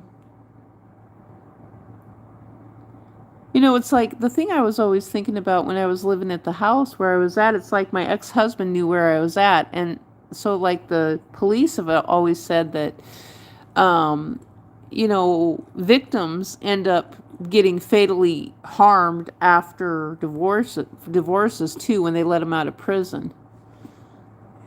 And yeah, I know my channel was shadow banned at the other place I was at as well. I'm not sure. I think it's shadow banned by nation, and I think right now I'm kind of shadow banned to Korea, I believe. The other one I was kind of shadow banned into India. Now that was weird. That was just plain weird, but I was getting views though. I was getting views, but at the same time, the scams were really, really big. Now, this one I'm kind of shadow banned into Korea, I believe. And so,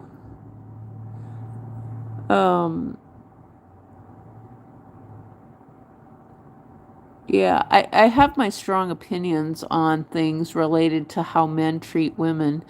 And I'm told by the males from India that they don't want, oh, they get so upset when I, utilize certain wording. They're like, no, it's not all. And it's like, well, wait a minute. You guys are not even in the United States. I'm telling the story. I don't want to be interrupted. And that's what I still hear in my brain right now is the interrupting nature of, I just call them disruptors. They're the lefty disruptors. And I believe that the money has come out of the left. The money has been dumped into the left and funded by the left really, really big. So when people say the Democrats are running the country and they're talking about they want to defund the Democrats and defund the DEI, there's still a lot of money put into that. And so the Charlie Kirk movement, Charlie Kirk was a Democrat. That's the thing that I see because Trump was always pushing this thing about the party switches. And so the lefties were pushing that thing about the party switch, and they said at the time of Lincoln. So they were pushing this thing on the internet and telling us, they said, well, at the time that Lincoln, they said Lincoln was a Democrat. So even though Lincoln, they have it in history that he was a Republican, they said the Republicans were more liberal. So they were applying this liberal nature to Republicans at the Lincoln era. And then Charlie Kirk comes in when they had the Republican National Convention, the RNC, they had all these people who were like Hollywood. It was like a big Hollywood entertainment thing, and playing the Village People and then all the LGBTQI stuff that Donald hates. I thought he hated all that stuff, but yet it was at the convention. He never said anything about any of that stuff being at the convention. It's like, oh, well, he's gonna embrace what he hates? That made no sense. So it's like, well, the thing is, people can be what they're going to be without it being funded, without it being advertised. I mean, they can. So we might have 5 gay people, 5 LGBTQI people in the United States who is commanding millions and billions of people's attention around the world with their ideology and that they want to push. And I've heard them complaining about that on TikTok the other day. They were upset. And they're mad at America. It's like, well, you're abandoning us. You're leaving us behind because you don't support this LGBTQI stuff. And it's like, that's the dumbest thing I ever heard. You can still be LGBTQI without being the center of attention. And I've thought, nobody has gone this hard to well, wait, church has. Church did lobby hard and heavy for man-woman marriages and having babies and marriages and stuff like that for a really long time. They did. Let's see here. Let me catch up on what you wrote, Big Homie. I know the Philippine community supports a lot. I'm not sure what the Philippines supports a lot there, Big Homie. DEI shouldn't exist. It should be the person who is more qualified for the job. Yeah, DEI is nothing. Ron DeSantis calls DEI discrimination, exclusion, and indoctrination, and I agree with him on that because that's all that's more of. It's kind of similar to affirmative action. But the thing is, it's like, well, if they keep raising prices higher and higher, then more people are going to be left without jobs. And then the people who are on fixed incomes are going to be left behind. And then we're still talking about this problem, and Wall Street is the problem. Wall Street's causing this to happen. And then it's like, well, nobody's listening, but the billionaire class gets wealthier and wealthier. So you're independent. I used to be a lefty until I realized they cared more about transgenders instead of open borders. The lefties care more about transgenders and open borders at the same time. You like Ron DeSantis. Yeah, I like Ron DeSantis my own self a little bit, but the lefties care about transgender and open borders. They don't care just about transgenders. So the lefties are for open borders, and right now that's what they're still pushing it. They're still pushing open borders. Because I've been on conservative panels, and I guess they're pretending that they don't care. They're just pretending to be conservative now, and so their thing with conservatives is that they just don't care about anything. That's what they're doing. Their thing is they just don't care about anything, and it's like, well, um, so they're taking on the stance and following Trump now. So that's the rest of MAGA right now. There of the entertainment narrative is they don't care what people do what they're gonna do. Um, oh, the hands off approach. Have you heard of that? The hands off. So this sovereign citizen movement says government is not supposed to be involved with the United States people. That's what they're saying.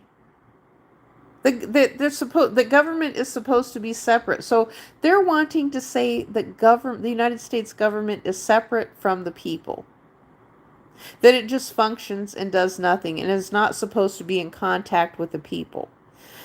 Big Homie says they like to lie a lot, always angry for some reason, and odd too. Yes. Well, the ones who are doing the most yelling and screaming is out of the left. The lefties are yelling and screaming the most. There are conservatives who get loud and boisterous, but they're not just trying to pick fights. The lefties are the ones who are trying to pick fights. Now, the lefties have come into the conservative areas and they're trying to portray as conservative, but they're losing their crap too now. So they can only handle so much. I listened to, oh my goodness, I listened to this really lovely church couple yesterday. This man who was trying to counsel people, him and his wife. He was a pastor, and he's probably about 65 years old. I'd say his wife is about 65 years old. And they were having a conversation on this current culture related to ministering to people on the internet. And they said they had to bow out of it. They couldn't handle it.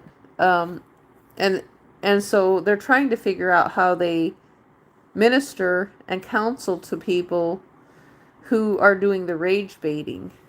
And I just don't. And so that takes me back to the place where George Bush was at when he said some element came on at the tail end of his presidency, which I believe was, what was that, around 2005 or 6 or something like that. He said he didn't know what it was. I said I did know what it was.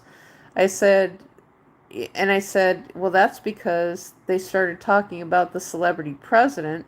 So someone was projecting the celebrity president as in Barack Obama, being pushed up and elevated up using the internet to get the president elected.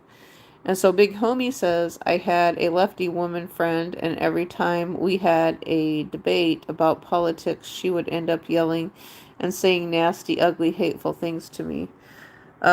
We haven't talked in like a year now. I knew her for like 10 years. Well, and see that describes my second husband, is that I didn't consider myself anything. I didn't consider myself any type of political anything because I had bowed out of it. He was getting angry at me for bowing out of it. Now, the videos that I have on my channel of him yelling at me, he is what you just described in the female that you had who was a lefty friend, and she started yelling at you. Now, what's the purpose of her yelling at you?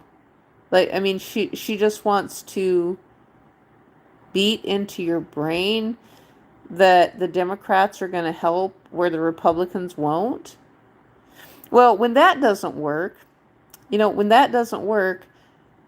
if the lefty is a minority, then they start attacking white people.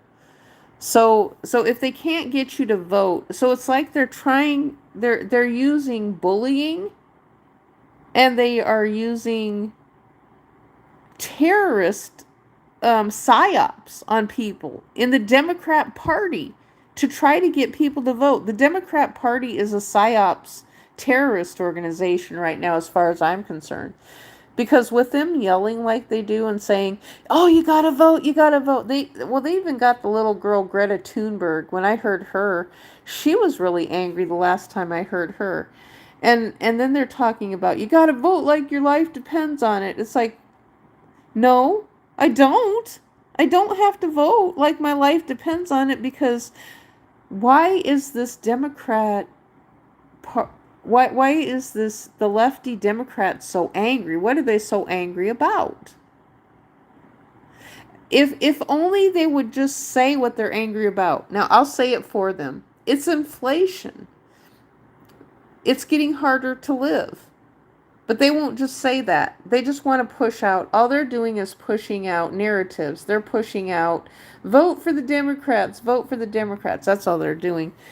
And then now people do get angry. I'm the first one to admit it. They get angry when they lose their income. I was angry. But see, I had a whole lot more on me at the time too, because my husband was being physically violent to me at the same time I was losing my income.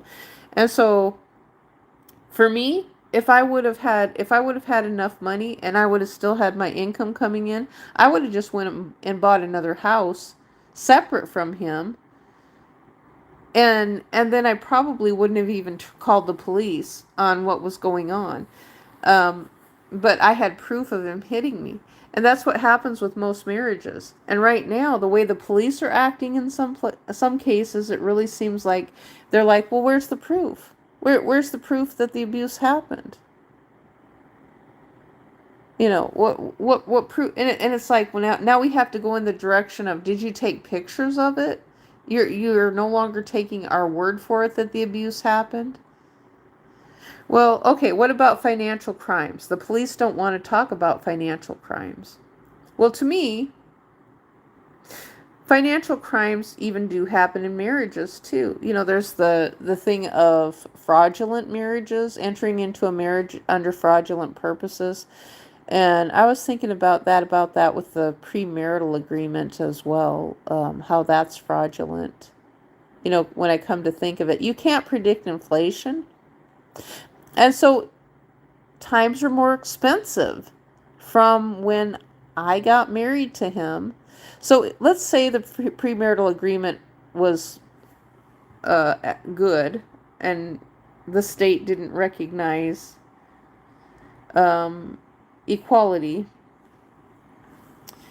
Then he left me with nothing, and then he left me with an additional more of nothing. Let's say he had debt on the house. Well, he would probably he would probably want to pass the debt off to me to pay for the house. So it's only always that same thing. So with the court system is weaponized. So as we heard on Judge Judy, she would say, "Well, does he have a job? Do you have a job to pay for this?" And the woman would say no, and she's like, "Okay, well then he's the one who has the money to pay for it." Well, if you remember, Judge Judy was angry all the time. And so it's like, now I did learn some things from Judge Judy. Everybody could have learned some things from Judge Judy, because it's like the person who has the income is the one that can pay for things. The one who doesn't have an income needs to have welfare or something. Let's see what Big Homie says. Big Homie says, okay, you knew her for 10 years and now you haven't talked to her. You haven't talked to her in a year now. She was a hardcore lefty, and she has since, and said since in Mexican American, she hoped that you would get deported by ICE. She told you she wanted you deported by ICE.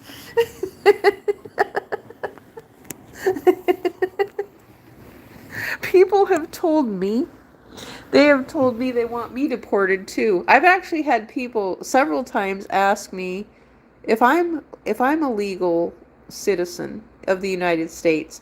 Yet just yesterday someone asked me if I was part of the sovereign citizen movement, and I'm like, "No. I don't know what that is. I'm not part of the FBI." I said, "I'm not part of Wall Street. I said, I'm just pointing things out. I'm not getting paid at all by anybody. So she couldn't gaslight you, so she just stopped trying. Yeah. Well, the thing is, a person chooses if they're going to gaslight. That's all they do. They choose. They make a choice to gaslight. Gaslighting is something, and see, a lot of times what they do is they will do a bait. Oh, you know what the bait is? The bait. I'll tell you what the bait is on TikTok. The bait's pretty easy. So they have a TikTok panel. The lefties, they all have a, well, maybe some of the other ones are doing it too, that are, but what they typically do is they're like, what's your state, what's your age, and who did you vote for? That's the gaslight bait right there. So if you don't answer, or you say that you were neutral, they gaslight you. They gaslight you right off the bat. What's your age? What's your state? Who did you vote for? And then they gaslight right off the bat. And so those are the ones that I just block them. I just go block them, because it's like, it's pointless. So, they're like, well, this is why we have moderation on here. Then they kick you off the panel. So if you don't answer how they want you to answer, they kick you off the panel. Well, that's a second gaslight right there, kicking you off the panel. So I've started telling them, oh, one lady got mad at me. She's like, why are you judging me? Because she asked the same thing. She said, what is your age, and and who did you vote for? And I said, is this where you kick me off the panel now? And she got offended just by me saying that. She's like, why are you judging me? And I'm like, well, because everybody else kicks us off the panel right about now. and so it's like, it's just insane. Nothing I say is going to be right at this point, because the gaslighters are there waiting to gaslight the argument. And so I've started telling them, I've said, now, okay, you guys are using the algorithm against me with moderation. You've already admitted that. And it's like, you know what? I'm going to do the same thing, and I'm going to train the algorithm to not like you by blocking you, because I don't want to participate in your ugly conversation of gaslighting and rage baiting over politics. And so I said, I don't know if TikTok has a limit on how many people I can block, but I'm just blocking people right now. And, so what did I got blocked off the panel for something else this morning. Some of them, they kicked me off when I didn't say something. I mean, I get kicked off for the dumbest things now. I mean, we can just be having they'll tell me that I went into conspiracy theory land. And, when typically we can be talking about, just life in general. So see, this has me thinking that some of the we already know Christians are disingenuous anyway. So we can be talking about Christianity. And so when I say something about making a comparison to real life and something that's in the Bible, some of them will still kick me off and tell me that I'm crazy, So this is the one I think that are from foreign nations, possibly. I'm not sure, but I'm thinking they're from foreign nations, because the foreign nations, especially the Muslim countries, Muslim and Islam nations, I should say, they're not countries, but the religious nations that like Sharia law, they're trying to figure out Christianity, because they actually liked it when the United States was somewhat brainwashed into Christianity. Now they're very upset because they've learned about this Christianity thing. They're upset because most of the people are saying we don't like religion now. They're very upset about that when we say we don't like religion and we want to do other things. So they can't figure out what's going on with Christianity now. And then they're trying to figure out what the Trinity is. And they're wanting to figure out what religion is, while they're still abusing their women over in their own country, they have their own problems, but yet they're wanting to antagonize people on the internet through TikTok and um, just be antagonistic and gaslighting. Um, Yeah, they do. They do want you to agree with them. I've actually gone on a couple of the panels and lied. They asked me who I voted for. I wanted to get on this one Trump panel. They said, "Did you vote for Trump?" I said yes. I said yes, and then I will go in. I'll just tell them yes. Then I will go in and say what I want to say, and they kick me off the panel. Um, so they're so I some of them will let me up on their Trump panel and they're like, "Why did you vote for Trump?" So basically they're just assuming that everybody comes up on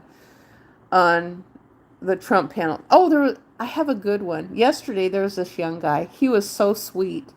He lets me off on his panel. He's like, "Why do you still support Trump?" And I said, "I support Trump for jail, and I have all along." He got this huge grin on his face. He's like, "I know where you're coming from." He says, "I want a real Trump supporter." Now I mean, this kid looked like my own son, actually. And he just got a big kick out of it when I said, "I support Trump for prison." And it's like nobody calls. I got away with being a troll yesterday again.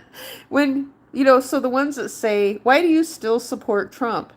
Well, go on there. "I support Trump for prison. I support Trump for jail." You can get away with it. You support Trump and you're telling a truth and a truth. So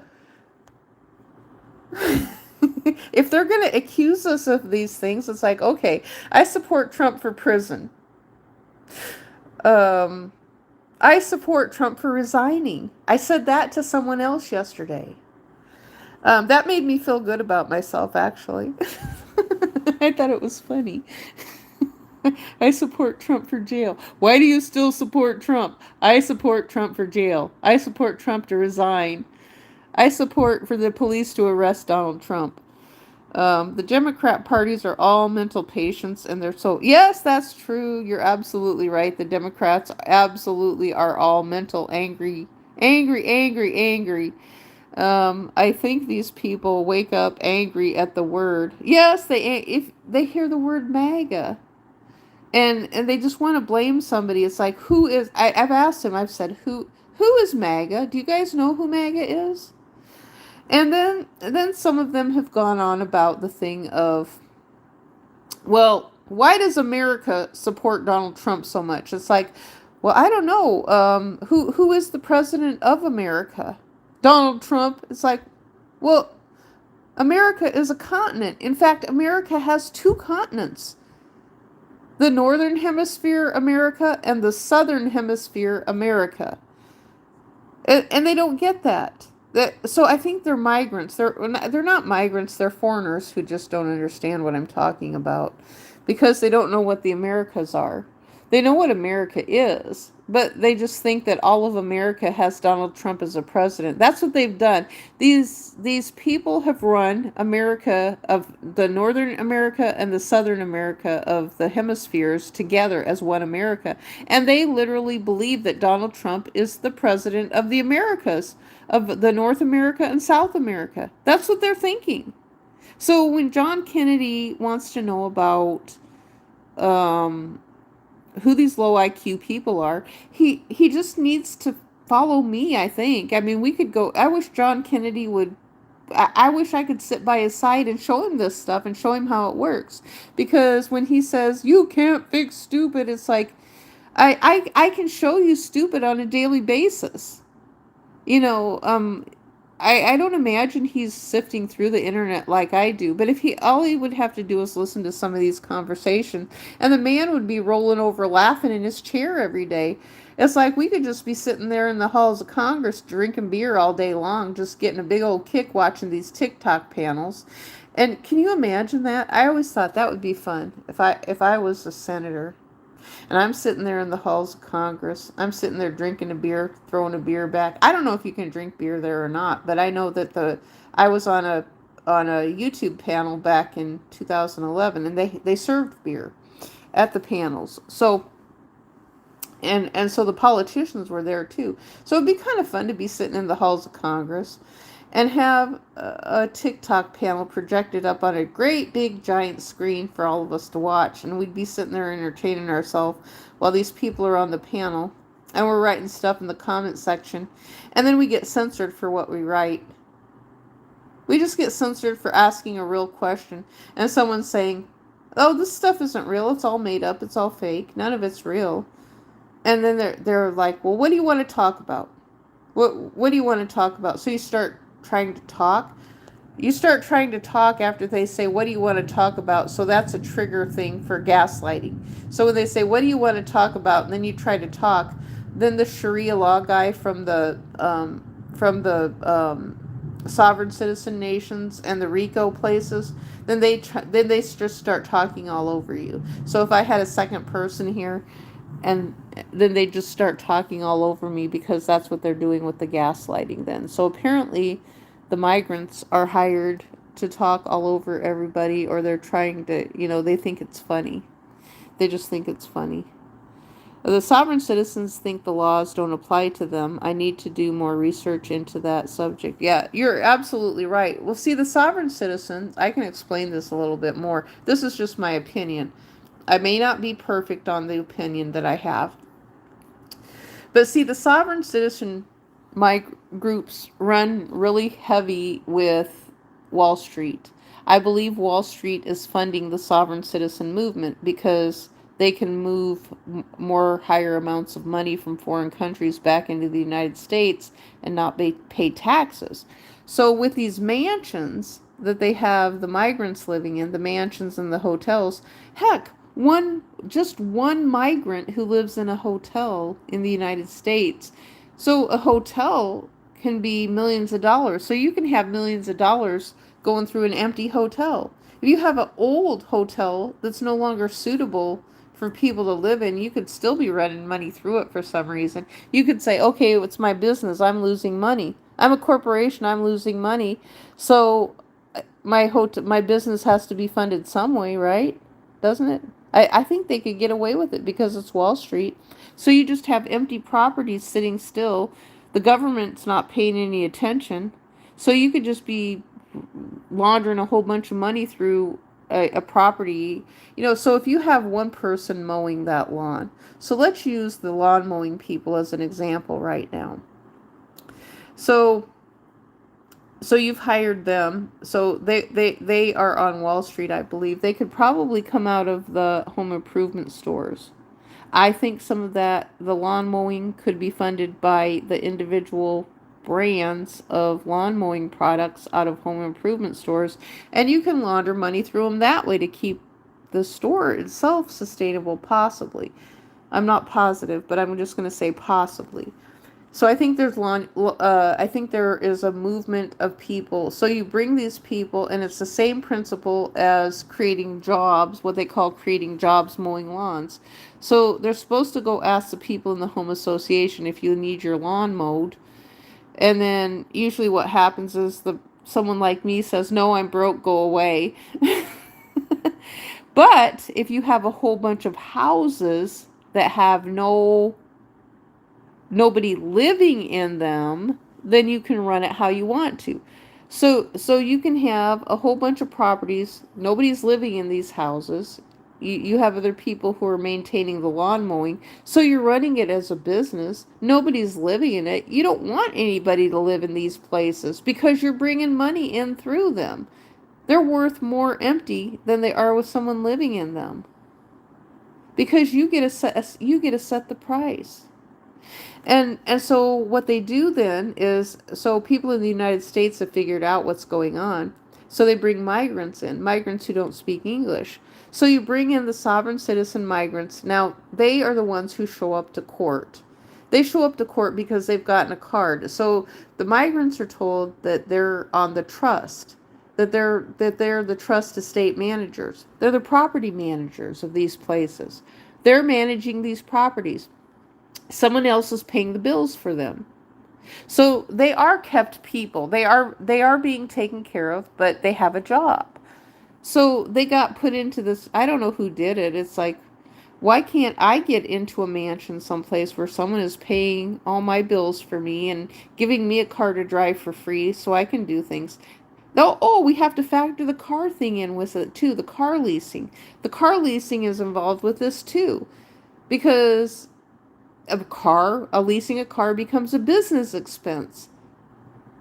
So, and so all of this kind of goes back to when my second husband came to this area where we were at, and he stayed in this one specific place. And the corporation paid for him. They paid for everything. Now, at that time, it was only about $1,000 a month to rent an apartment. That sounds good right now, $1,000. It's still too expensive, but it sounds more reasonable. But still too expensive. Now, the corporate apartment was fully furnished. It was over $3,000 a month. And now, but this place also paid for food. They said, go get your food from wherever. Go get your food from wherever you want to eat. We'll pay for it. So until we bought the house, they paid for everything. Everything was paid for. And that's Wall Street. So my husband said, well, we got to get a fax machine. So we got a fax machine. He says, you've got to take a copy of all the receipts and put them through the fax machine. And he says, at the end of the month, I have to send all of these up to corporate so they can write these off as a business expense. And so I did that. So I actually had learned how the corporation was doing it itself when we moved to the place. Well, then I started my YouTube channel, and lo and behold, it's kind of the same thing I was doing with my YouTube channel, only the only difference was I was managing it. And then I wrote it off my taxes as a business expense. But that's what Donald took away from us. He took that away from independent people, but he kept it intact for people who had employees. Now, we're not employees. I still need paid. I know how to do this because I was itemizing my own things that I was getting. But he took that away from us. Because we're not employees of the internet companies. The internet companies, I don't know who the employees are that they're claiming that they have, unless they're claiming that the AI robots are their employees. But it's not me. I've never been an employee of an internet company.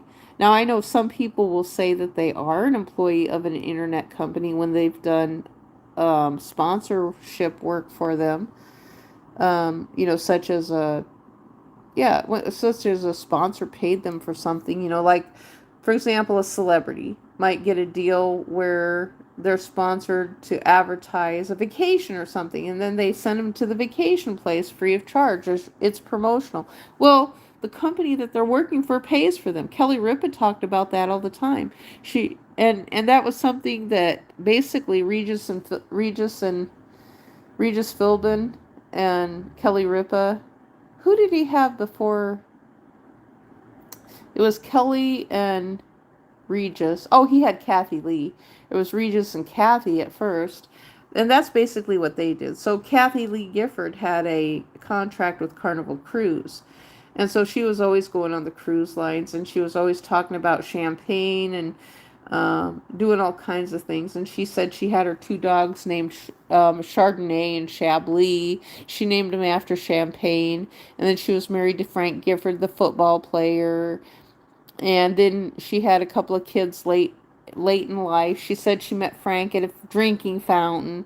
And so then, they were always just telling all their stories and everything that they did. So they created this storytelling era. But it's like, okay, they're all on a payroll. Disney's all on a payroll. The rest of us aren't. Well, maybe Disney doesn't need a payroll. They don't. Their employees they need to get rid of all their employees off their payroll and they can be independent like the rest of us. Then we get rid of Taylor Swift whining and crying about how she can't make things work because YouTube doesn't pay enough. Well, right now, because of Disney and PewDiePie, we don't get paid anything at all. I don't get a gall darn thing. So, yeah, you do need to look into sovereign citizens and find out what that's about. Yeah, Taylor does suck.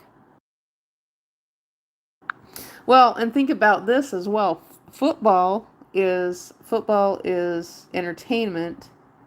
Now, there's really not much of a career for people after football. They have to get a real job. So football and basketball is strictly men's entertainment. Then typically they align them up with ESPN. Well, they're on a payroll. Well, get rid of their payroll. Get rid of the travel and tourism payroll. Get rid of ESPN. Get rid of Disney. Get rid of the multi-channel networks. They can all work independent, and they can make no money like the rest of us make no money. Why should they? Why should some snibbling baby who was birthed to some Mormon family be get paid millions of dollars, or their parents are paid millions of dollars, and then the baby, when they leave the parents' home, the baby has no money because the parents took it all and spent it all. And then they wouldn't do any politics. And a lot of these religious groups, a lot of these religious people like Charlie Kirk, he's religious activism out of the left. I fully believe that Charlie Kirk is religious activism out of the left. That he has nothing to, he had no intentions of he just wanted to make himself famous. And I think he had no intentions of doing things for the United States public. In fact, I think Charlie Kirk has strong ties to Donald Trump, especially with the campaigning and everything that was going on. If the retired football players would manage their money better, they would not have to work after playing. A lot of them go broke. Well, yeah. Well, you know what? Football, though, is on Wall Street. So... and my ex-husband, he said, I don't know how he knew this, but he said that he said that they had a separate plan after they retired. I said, well, how is it you have a football player, a football star, and they do that job for maybe 6 to 10 years tops, because football has their prime sweet spot where they have the players in. So they'll have them in for maybe around 10 years, 10, 15. Usually they're in after the age of 23, and then they get stronger and they work them up. Usually by the age of 30, 32, they're starting to, wind down. Their days are over. And so by the time of 35, then there's not much interest. If they get married, there's even less interest. That's why a lot of these celebrities have people who are not married when they're young, because, well, the promoters, the promotions of the young people that they want everybody fixated on, they want them to not be married, because they said, well, the little girls won't like them if they're married. So some of them actually are married, and then they pretend to not be married so that the public and the little girls will like them. Otherwise, what you're going to have is, so for example, Justin Bieber. Now, when he was younger, he wasn't married. All the little girls loved him. And the same thing with Michael Jackson. Everybody loved Michael Jackson. Even when he was really, really old, he stayed unmarried. And that worked for him. He was married briefly, but then they had him get divorced. They showed him kind of as a normal person. He did some weird things with his face and stuff like that, which, I mean, he went in crazy land. But he didn't explain well enough that he was playing the part of a little boy. So Michael Jackson, this is my theory. I think that Michael Jackson was playing a tabloid media part of, like, he had Neverland. Who was that boy? The boy in Robin Hood. Was it Robin Hood? The little boy that had a bunch of friends. And so Michael Jackson was kind of playing that weird part. Now, it was just weird that he had little boys as his companions when he should have had adults, maybe. Maybe he should have had adult males, not boys, because that was just kind of weird. Because that's why he ended up being met with the fate he was met with, because he was, well, I don't know. In hindsight, though, when I think about it, he did express, sometimes I think maybe Michael Jackson was molested. And I know he said he was exposed to sex at a really young age. And he said his brothers were the ones who were with the girls. And so he was exposed to things that he wasn't supposed to be exposed to. And so then it came out later in his career about the negative influencing that he had because he was in such a fast-paced life as a young boy. And he did say that he never really got to experience his childhood. And it's like, well, a lot of us are kind of like that in the same way. I mean, I loved Michael Jackson, so even out through all his weirdness, I liked him a lot. I always thought at one time, it's like, my gosh, he's so famous. He would never get married to me. I wanted to get divorced from my husband and be married to Michael Jackson. I was so envious when Lisa Marie Presley got married to him. It's like, I want to be Lisa Marie. I want to be married to Michael Jackson. But not anymore. Well, I can't. He's dead. But that was when I was younger. I was younger, and I kind of looked more like Debbie Rowe at that time. I loved it when he got married to Debbie Rowe. It was like, that was cool. He got married to a normal-looking woman. It was like, really? Michael didn't care? The woman, nobody knew who the heck she was, and he was married to a normal-looking woman who was kind of chubby. I thought that was cool because most celebrities who are caught up with themselves in Hollywood, they always want that hard body. And Michael Jackson did not care one bit at all about that he was with a normal looking woman.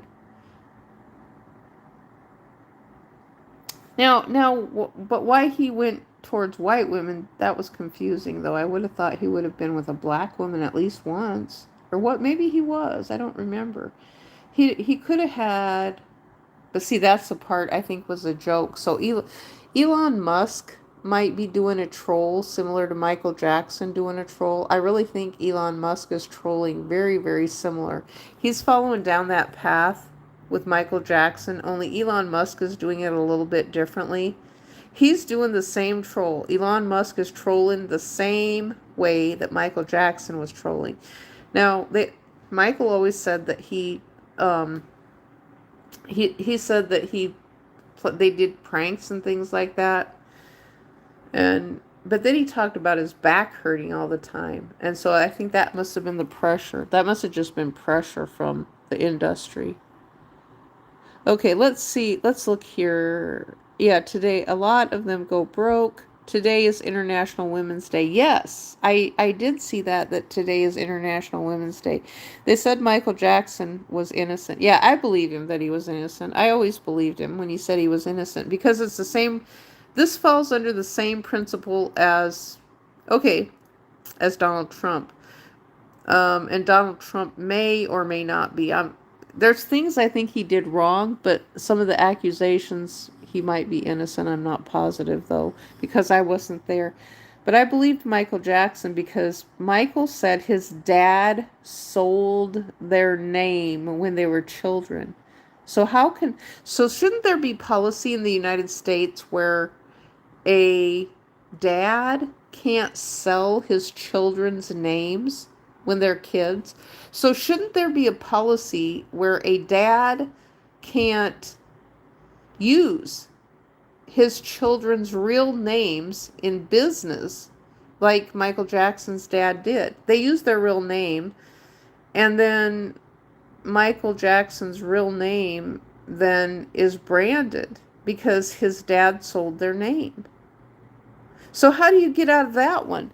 And I went down that path my own self because I decided to briefly use my real name. That caused a lot of problems, just very similar to Michael Jackson. So I thought, but I never actually officially branded my real name though. I just used it, and then I thought, okay, this is a bad idea. I don't want to do that anymore. I want to use a fake name. So I went back to using fake names again. Then I started changing my name. And it's like, okay, I'm going to do like the military, and I'm just going to change my name periodically because I really don't want to be. I want the money. I just don't want to be famous. I'd like to have a stationary type of an income where I'm not met with inflation, where I can make my ends meet. I can be happy, live happily ever after. I want that happily ever after. If I have to do it by myself, but I don't know how to do it by myself, I just want happily ever after. I want to have a forever home. I think everybody does. We want a forever home. We're not asking to be greedy. We don't want to be greedy. We want something that's sustainable. We don't mind working, putting in a little bit of work. Even people who are disabled are willing to do a little bit of work for things, to feel wanted. So people who retire, this is one of the biggest things I found from men is, like my second ex-husband, when he retired, I think he just didn't feel needed anymore. And what he was seeking, I couldn't give to him because he felt needed at a job. And I told him, I said, why don't you go back to work? He's like, I don't want to. And I'm like, oh. And I said, because I thought, why don't you go back to work where you feel needed? That's what I wanted to say, but he's like, I don't want to. So he's like, if I'd have known I could make this much money through Wall Street when I was younger, I never would have gotten a job ever. And I said, oh, so you're calling this your job? You can file through the tax and you can get tax breaks. And he's like, no, you can't do that. It's like, well, yeah, but most 19-year-olds or 18-year-olds don't have $1,000 just to throw into Wall Street and make money. And I said, you knew nothing about Wall Street when you were 18 years old, when you were a kid. You had to learn it. You had to earn some money before you put money into Wall Street. Not only that, there was taxpayer incentives when you have a 401k and you have matching. That's the government taxpayers. That is corporate welfare right there, because the United States government is giving money to the corporation to match for employees to have a retirement. But the rest of society doesn't get that. And that's the thing that these CEOs don't listen to, is that we don't have matching. The rest of us housewives don't have a 401k, don't have matching. We can try to rationalize all day long that Social Security retirement is a pension, which it is, but it's not enough for us to be able. Okay, let's put it this way: if you get $800 a month Social Security and your rent is $3,000 a month, where do you think you're going to live as a single person? Can someone rationalize that with me? Now, you don't even have enough money to pay rent. You might have enough to pay 1/4 of your rent with your Social Security. You don't have any money for food. And these CEOs are the rationale and common sense is not there. Okay, so they said Michael Jackson was innocent. Big Homie says they said they tried to make him look bad. It did seem a little bit strange. I remember that I was a kid dating those times in the 90s. Oh, the bleach. Yeah, I forgot about the bleached skin. Well, that caused controversy.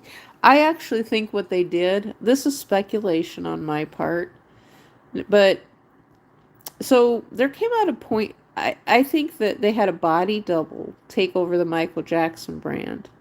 I'm not sure if Joe Jackson sold the brand of the Jacksons or not. I don't know. I think maybe he did. If it was possible. So there's non-disclosure agreements with these celebrity deals. So when they do the non-disclosure agreements, this means the public has absolutely no idea what happens with the brand, with the family brand. So he branded their family. So for a while it seemed like, well, he was making music and everything, and all this weird stuff was going on. And Janet was still in there too. She was still in the mix. They were making money for them, for her brand. And then, but it was owned by Disney as well. Some people said Michael Jackson's music was owned by Sony. Some other ones said that they said that what's the they said Michael Jackson bought the Beatles music and he owned the Beatles music for a while. And I thought that's kind of weird, but he never sang any of it. He never sang the Beatles music that I know of. But I know that Michael Jackson and who was the other guy, one of the Beatles that he sang the song with, Paul McCartney. They had hit songs. Michael Jackson and Paul McCartney had hit songs in the 1980s together. And so,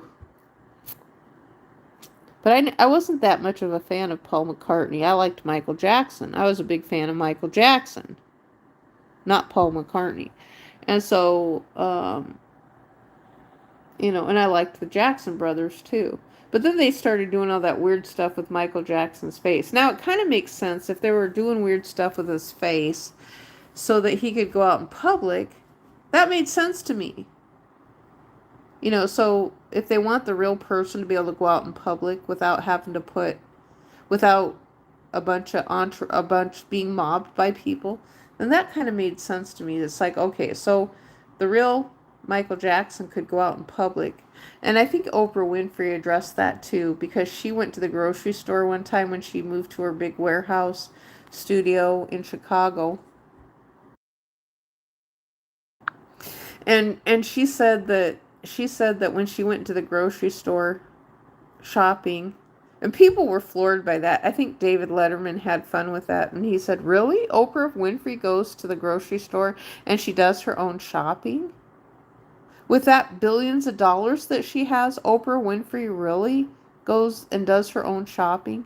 And all her maids and butlers and everything that she has is not out there shopping for her?" And then they showed Oprah Winfrey in the grocery store shopping. And then there was people that was just saying, hi Oprah, as though it was just a normal thing. So I think they were trying to normalize celebrities back then a little bit, that they were more down to earth and there were people and they weren't like to be put up on that big pedestal. So Big Homie says, my mom retired and she only makes $1,200 a month now. Yeah, that's not enough for anything. That's not enough for anyone because the price of housing is so expensive. And so they've actually hurt. So this is what I call the existential crisis. If I'm going to use a word that I really don't know what it means, it sounds really powerful. It's an existential SOS 911 crisis of economic inflation. And I've been hollering about this for over a decade, for over 10 years.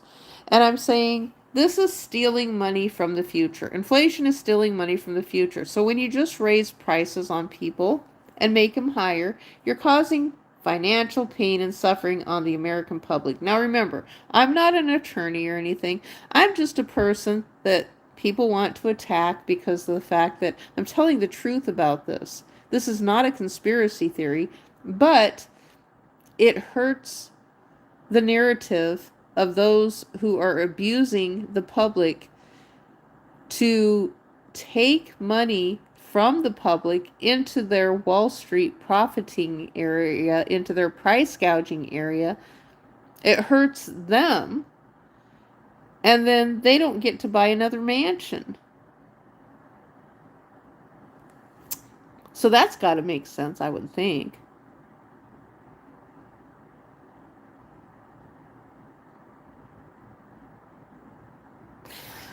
So there, I've tried really hard to not be too negative, to not be too positive, to not talk too much about myself. I am talking about myself a little bit though when I talk about memories, Now, no, the guy in the picture is a guy who I would really like to get married to one day.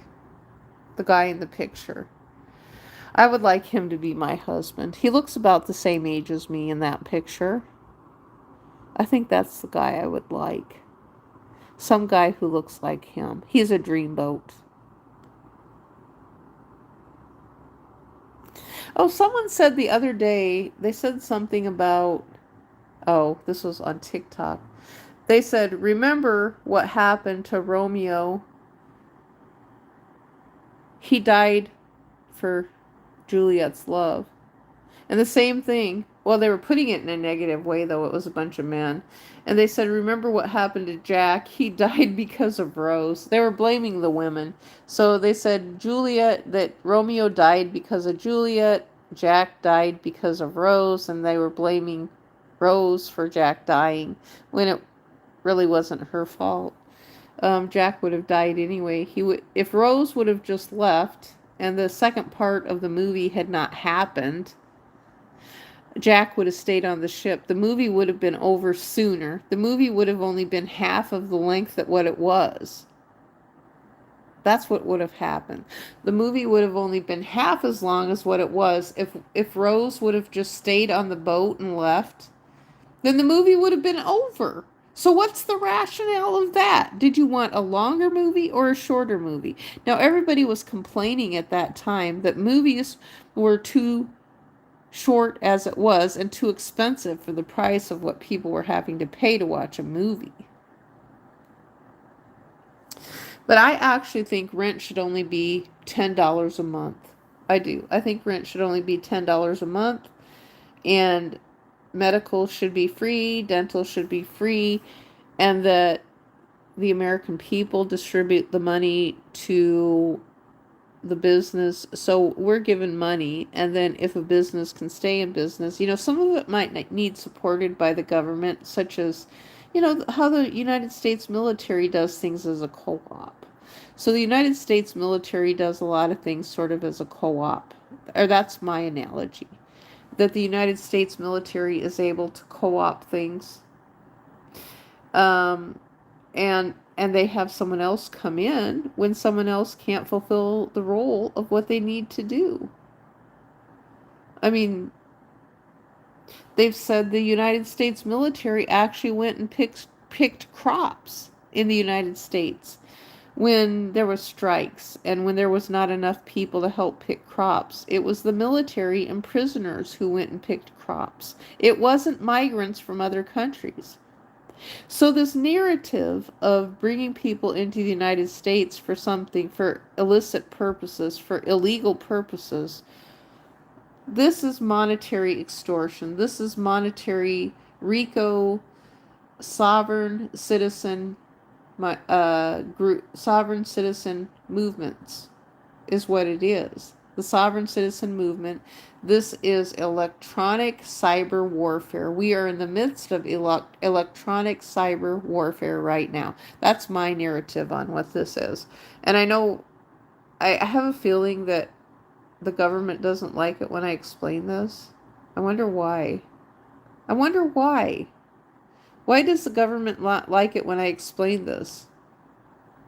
Because it makes complete sense to me. Now, Big Homie says, luckily my mom has already paid her house off. Yeah, that's nice for your mom. I thought I was going to have a house myself, but I don't have a house. I've been homeless for 4 years. I had hoped that I would have a house one day, but I don't. So, so imagine that, for people who get divorced at the age of 50, 60 years old, and the woman is just left out high and dry with nothing because the husband decides that he wants to keep everything for himself, such as that with a premarital agreement and a trust estate planning, and he wants to completely get rid of his wife altogether and keep everything for himself. And even people just starting over then, so like renting, for example. So when you're in military housing, you just get divorced. and you split some clothes and stuff, clothes and furniture and things like that. And that's kind of what your agreement is. You take some things that you were personal possessions of yours, then he takes things that were his personal possessions. Now, my first husband, he actually got mad because I would not take things that his mom had given us together. He was mad because I wouldn't take it. And I thought, well, why? It's like, I thought you would like to have it because your mom made it. It's like, I want to keep the things that, but I actually did keep things that his mom made. I was trying to share it with him. And he was mad because he wanted me to keep everything. That, which I thought was weird. He wanted me to have everything related to a lot of the stuff. He just wanted to have, well, I don't know, that one was kind of weird. Sometimes I thought that one was weird. That he was upset because I was trying to throw things away too. I thought we've had so much of this stuff and lugged around all this stuff, and the government tells us that we've got too much furniture and we can't take it all with us. It's like, there comes a point we have to throw some things away. We can't just keep lugging this stuff around. Now, maybe the government didn't care. Right now, as far as that goes, the government could still be moving things around in my and my first husband's name through moving companies and embezzling money that way. That would be another money laundering. Oh my gosh, that would be another money laundering scheme right there through the moving companies. So they could have my first husband's name with me and my first husband moving just a bunch of junk around, garbage junk, old furniture and things, broken up furniture, just moving it around from here to here to here, just a bunch of stuff just to give someone a job, keep them employed, moving it through a moving company, and then the moving company, I'm thinking there might come a point that the movers would say, my gosh, they're just hauling around broken up pieces of furniture. Why are they moving broken up pieces of furniture into this house? Now, Big Homie says, why did your ex-husband have so much anger issues? Are we talking about, well, the second husband had a lot of anger issues. I don't know. Oh, the thing that I speculate is he got upset watching MSNBC. He was very, very upset watching MSNBC. He was upset about He wasn't upset because we didn't have a woman president. Um, his anger issues was because he lost money on Wall Street that day. So, 5 years ago, it's been 5 years now. 5 years ago, March 3rd of 2021, he lost a bunch of money on Wall Street. So, I remember distinctly that day, he slams his computer down and he shuts the TV off. Then he starts railing in on me. So he baits me with a question of some sort. And he started railing in on me about, I don't even know what it was. I mean, he was always asking the same thing. And he had absolutely nothing nice to say about the military at all. Even his son, he had one of his sons was in the military, and he said that, he says, well, if my son wants to be like me, he's going to have to get out and find a real job. But right now, he joined the military. He's got a job, and he's taking care of himself. He's buying a house. And I asked him, I said, well, if your son could have gotten a job, why didn't he get a job somewhere else instead of joining the military? And he's like, well, you'd have to ask him that. He's so his son technically wasn't in the military. His son said he couldn't join because he had too many dependents, but he was in the reserves. That's what he was in. That's all he could get in.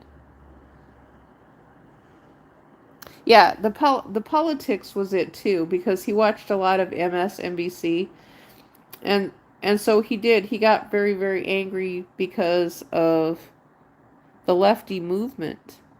He said the Democrats are trying to take care of people. He said the Republicans aren't.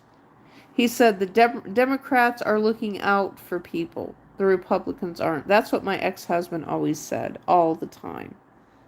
All the time. That's what I heard every day. The Democrats this. He put the Democrats on a pedestal, so much to the point, and after what I've heard on TikTok right now, I want to call the Democrat National Convention and the Democrat Party a terrorist organization. Because they are.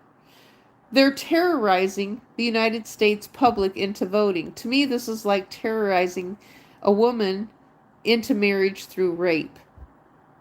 They're basically raping my ears with a bunch of stupid. That's what they're doing. And that's what they do on their TikTok panels too, is rape my ears with a bunch of stupid.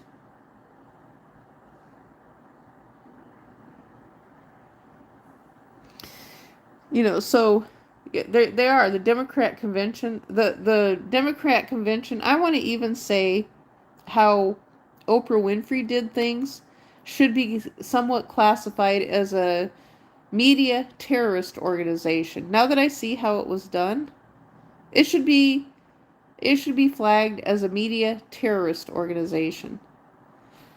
Because it's what was ironic though? Was it last night? Mary Tyler Moore was on TV. So my phone battery started going dead, and so I had to shut my phone off for a while. And Mary Tyler Moore happened to be on TV, which I thought was kind of funny. It was this old black and white episode of Mary Tyler Moore. And I watched it for about a half an hour and then it went off. What channel was it on? It was on PBS, I believe. And so I was just watching Mary Tyler Moore, and they were doing some kind of tribute or something to her.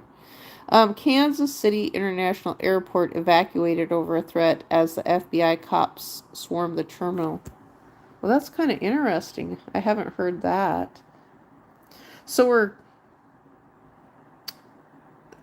I don't even know where to get news anymore, because the thing is, it's like I've said, if I look at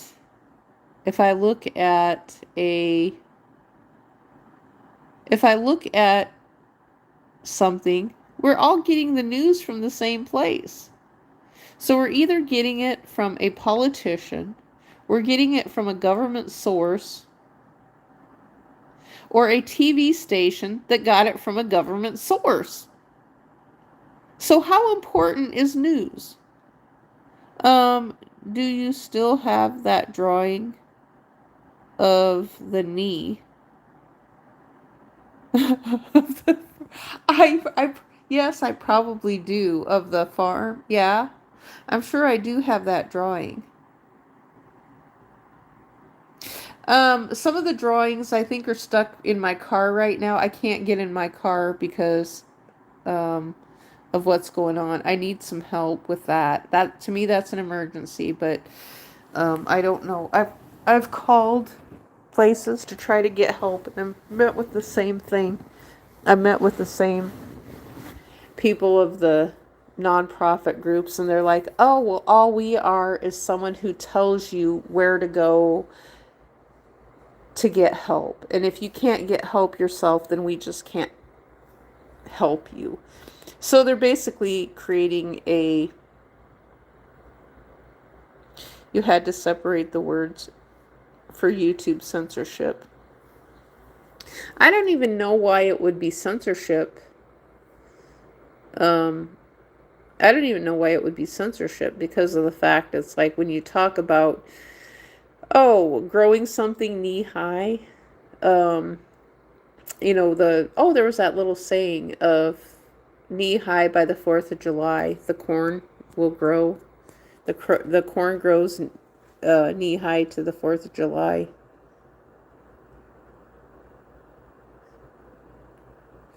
I still get a lot of words.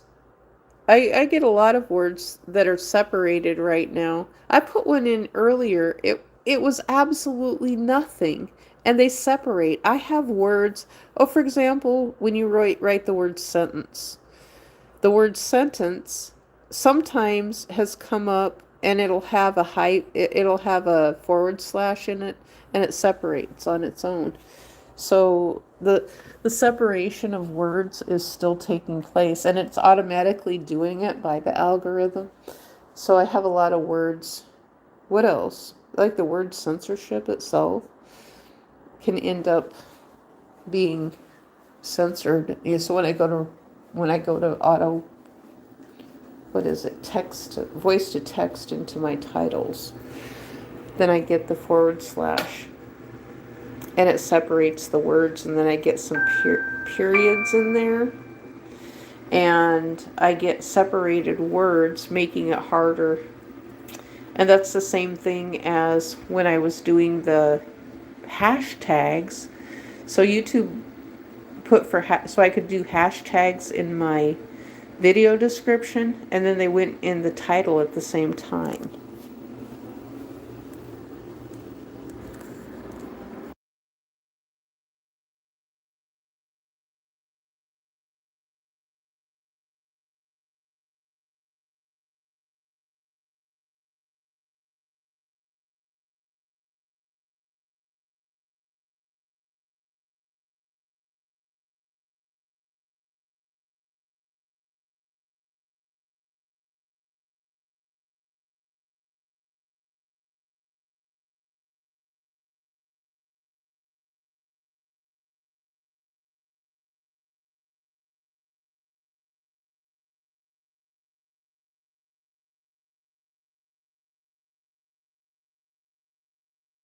Well, I'm still here. I just shut the sound off for a minute while I did some walking around here.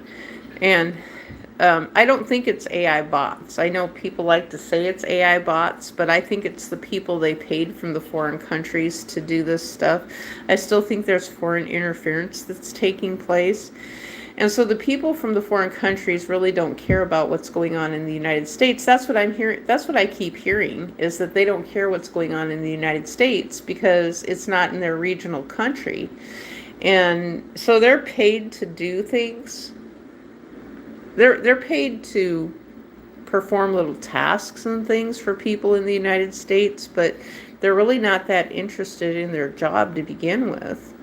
You know, they're paid to meddle in the, to interfere with the algorithm more than anything.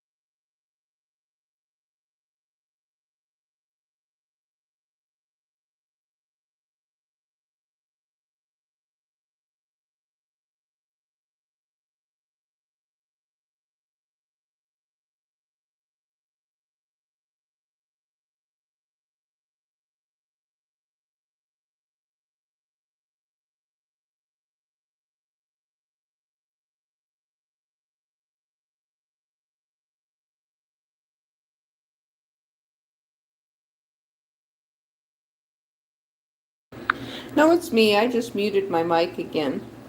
It still works.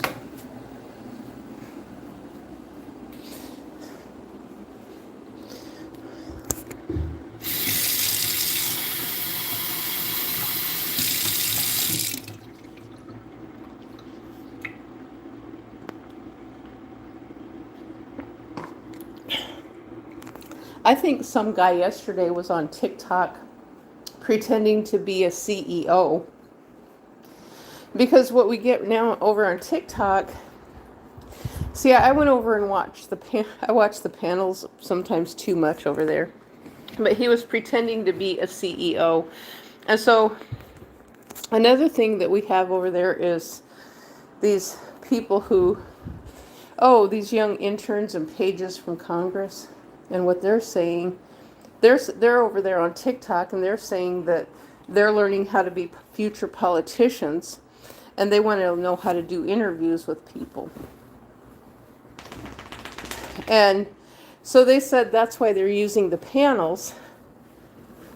The interns are saying that's, ow, oh. They said that's why they're using the panels is to learn how to do debates. A lot of them are saying that that's where they're learning. They want to learn to do debates. Now, um, I don't like how they do the debates at all. So how they do that stuff on TV, I don't like it at all. Um, it it never it never made sense to me. I would be curious to watch some old debates from back in the maybe the 1960s, before I was born, the 1950s. It is brain rot. That's funny. They want to learn how to do interviews and be future politicians. Yeah, that's exactly the thing that I thought was kind of, well, in 2024, I had someone tell me, they were like, well, um, what was it they said? They said, we are politicians and we need a place to learn how to, we need a place to learn how to debate. That's what they were telling me in 2024 on TikTok. They're like, we need a place to learn how to do debates.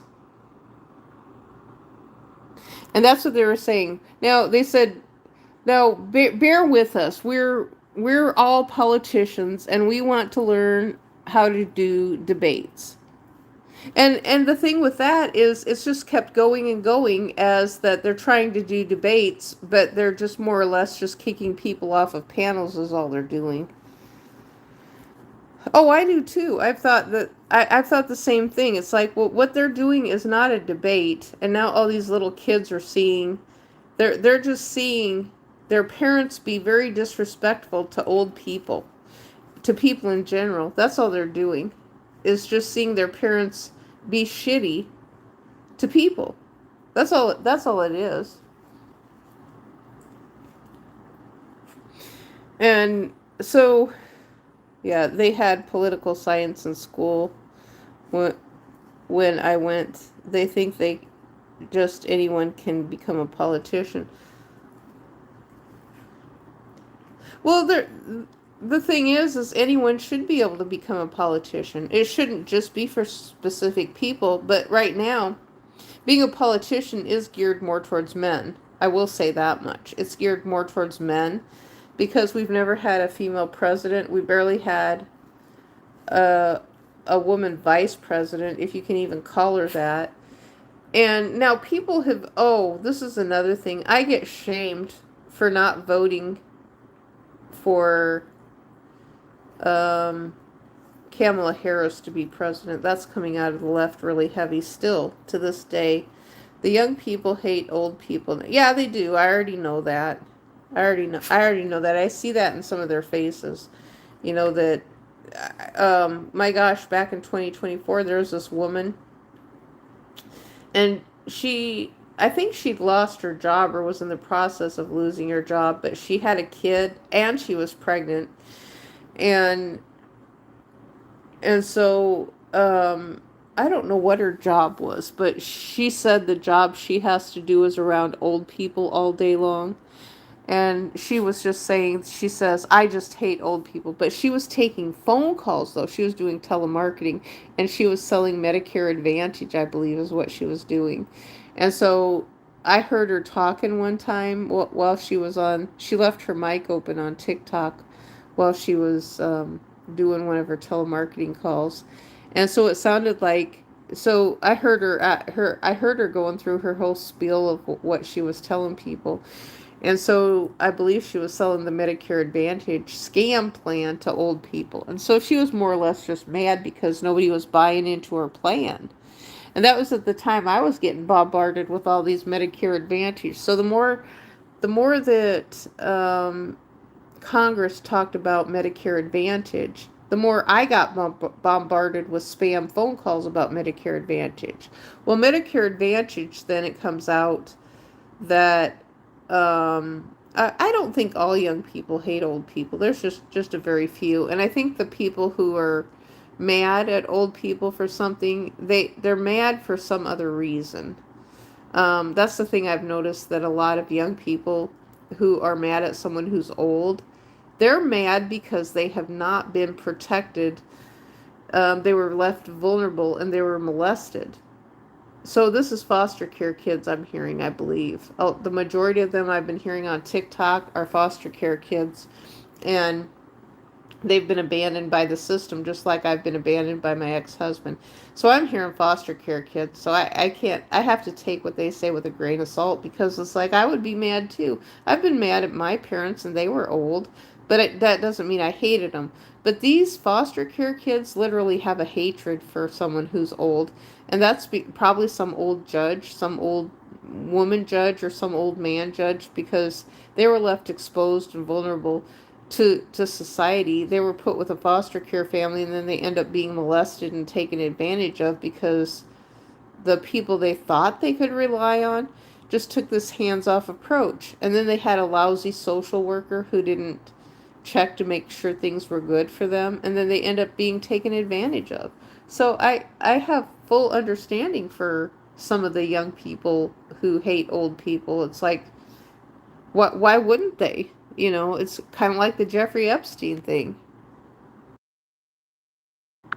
You know, and I kind of feel the same way myself related to inflation. It's like, I'm mad at I understand what systemic is. A young person doesn't understand what systemic is. And we truly are in a systemic, um, it's an algorithmic place of inflation, where money is not being put into places where it helps people.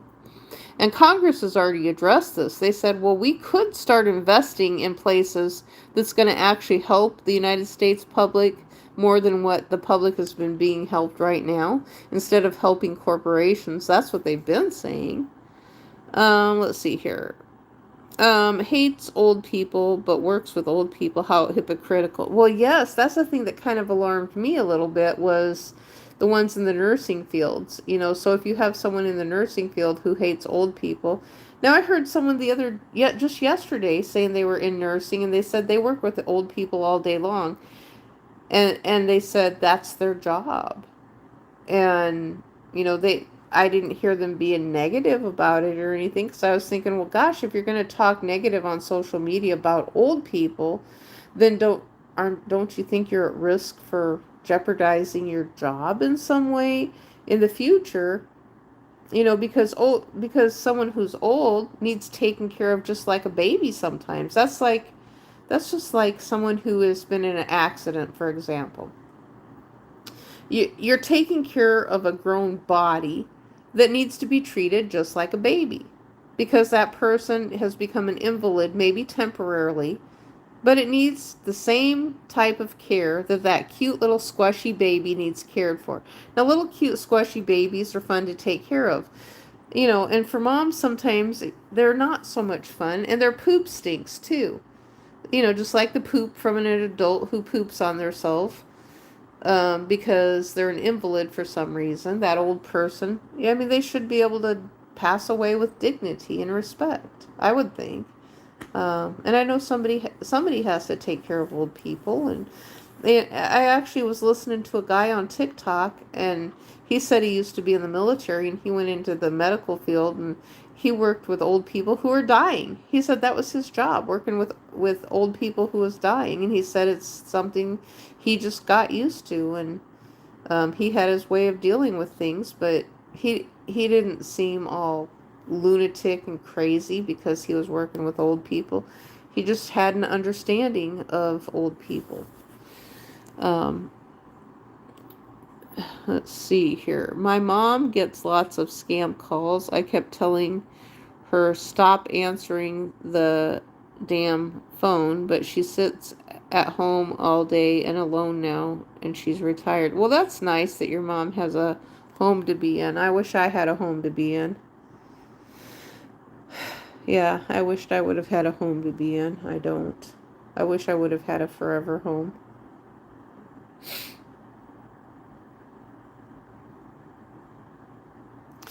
Big Homie says, I get mad at her last time for answering the phone. She said, mind your own business. I'm just looking out for her. Do you like capitalism? Socialism sounds good, but it doesn't work. Capitalism doesn't work. Capitalism actually is social. Okay, capitalism is socialism for Wall Street. So there is socialism. So the corporate capitalists are accepting taxpayer money. So there's a division that needs to be described here, and that is where corporations accept money to keep their business sustainable. So they take money from the United States taxpayers. That's socialism. So why do we allow for socialism? So these same people who say they hate socialism allow for socialism into capitalism for the corporations. So this is for Bill Gates. Bill Gates got the money for the vaccines to go to other countries and do things off taxpayer money. That's corporate socialism right there. So why do you allow for socialism within capitalism? Capitalism is or socialism's not working for the United States public because we would have to have a flat price. But yet these mega huge companies get all this money invested into them, and then they don't help the United States public. They just want to do with the money what they want to do and not actually help anything positive get done for people who actually need help. I've seen a story on YouTube. This young person was a nurse taking care of a disabled person. She put duct tape around the person's mouth and was hitting them. They got caught them on camera, and she was arrested. We are all poor workers. Yes, they take our taxes and we work for pennies. Okay, yeah. So, big homie, which country are you from? You just repeat things. That's all you're doing is repeating things. So um and you said you're from India. It's like I'm tired of people from India.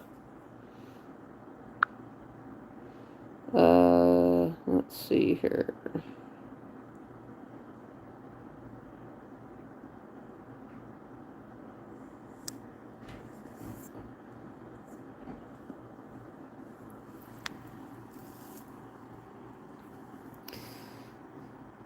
Well, what part of America are you from?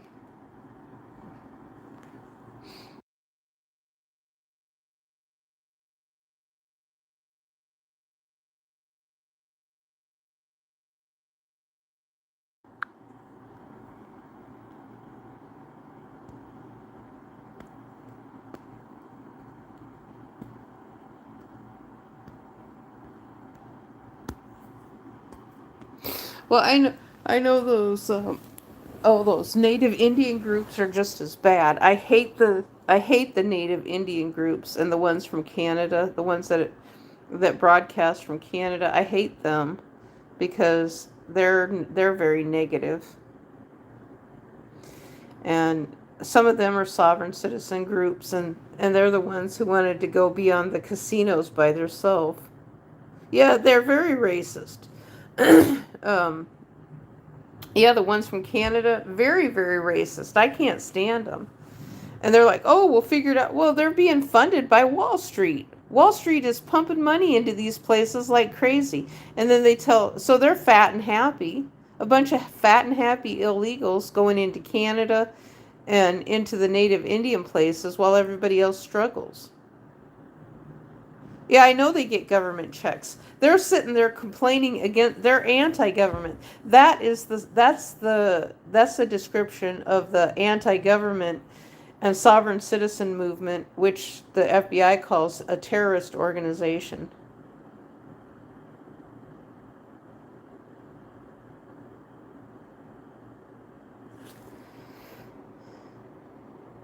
They get like $40K a month.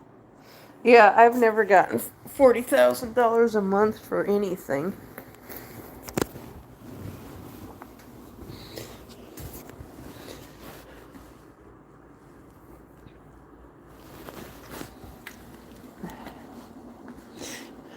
And then I can't stand this.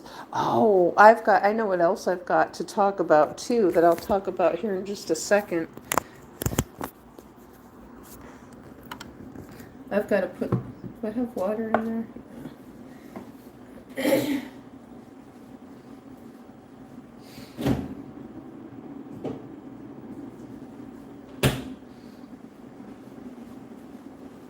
I was watching these two, I was watching this guy on TikTok this morning having a conversation with these two ladies. And so he was kind of asking them about the health and wellness type thing, because I'd always said, hello, Earth Marshmallow Gremlin. And so I'd actually heard, I actually figured out that every March, we have all these mental health and wellness crap going on. And I said, and so I'd said in the past, it's like, you watch, we're going to have to deal with this again. All these people on YouTube, they've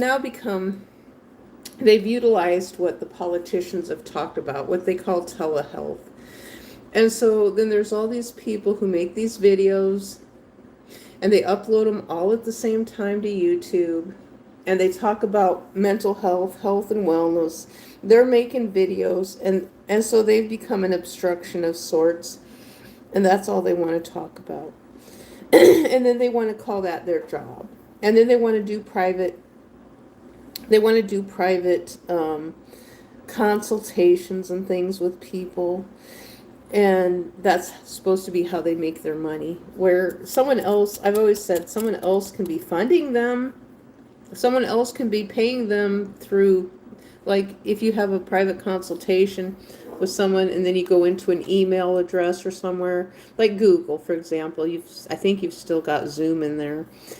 And, oh my gosh, on YouTube, you can even do you can have a private one-on-one with someone on YouTube. So, for example, I could send an invite to someone and have a private live stream with them on YouTube. Keep the whole video private, and I just send an email link to them, and then they accept the link, and then it's just me one-on-one with them. And then once the link has been accepted, nobody else can talk.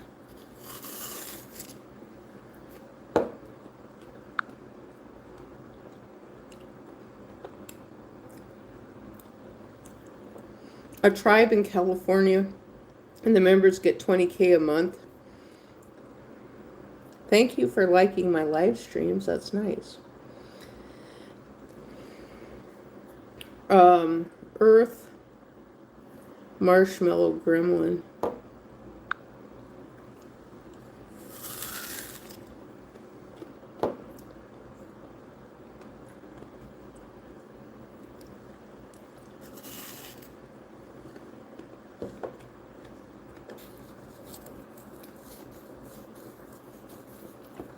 Yeah, I think I'm shadow banned again for some reason. I don't know why. I wouldn't. I don't know what I'd have plans for. I have no life. I have no future. So I can't go anywhere. I can't go anywhere. So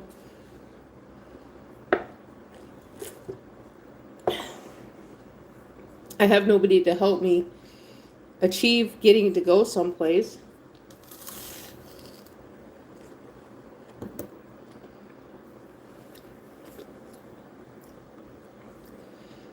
Well, big homie, I thought you wrote in one of your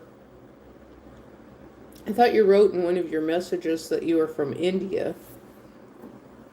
Or I thought you said something about that you I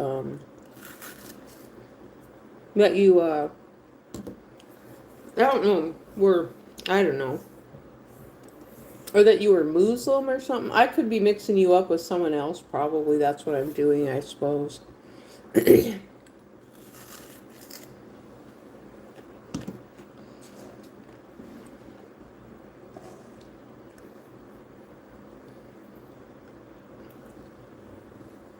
Oh, you've been in the India hotels? They are nasty, disgusting. Like, I can't tell you.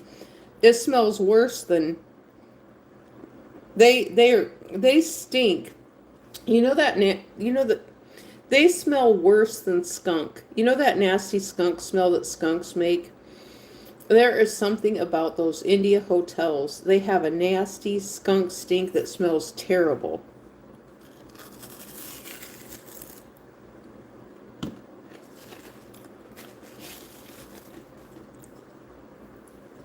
And then they're full of mold too. They're infested with mold. And the India hotel owners, they don't want to accept that there's mold in the place. Now they are leaking sewage. They're leaking sewage. The India hotels, they have leak spots on the ceiling where they're leaking sewage. So there's water. The windows are leaking in the hotels because really the whole buildings should be taken down. I stayed in one for over 3 years, and they are disgusting. They are leaking sewage.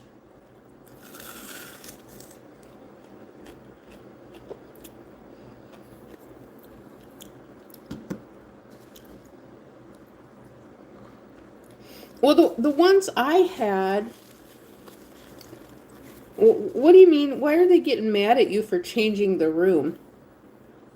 The ones I had would change. How often? They changed my sheets, I think, twice a week, or maybe once or twice a week, something like that. And then if something went wrong, I could ask them to change the sheets. But sometimes they would go a little bit longer, but um, I don't know. They wanted in my room really bad, and so they would pull. I don't know what they wanted me to do. Sometimes it was like they were wanting me to clean the room by myself. That's the idea I got. That they were, so they pulled.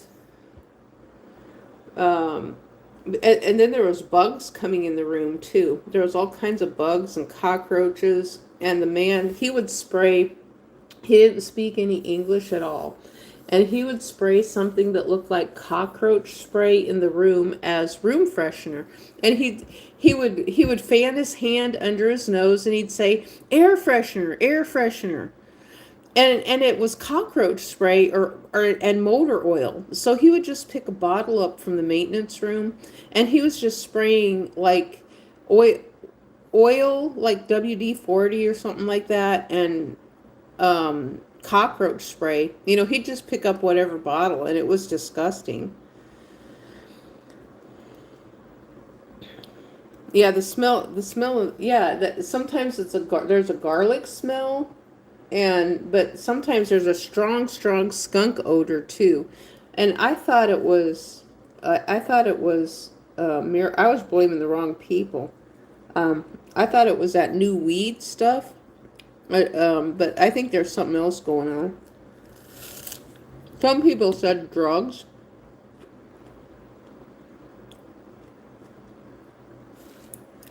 Yeah, I wouldn't be surprised that you smelled it. Sometimes I smell it on people's jackets or when they're sitting outside.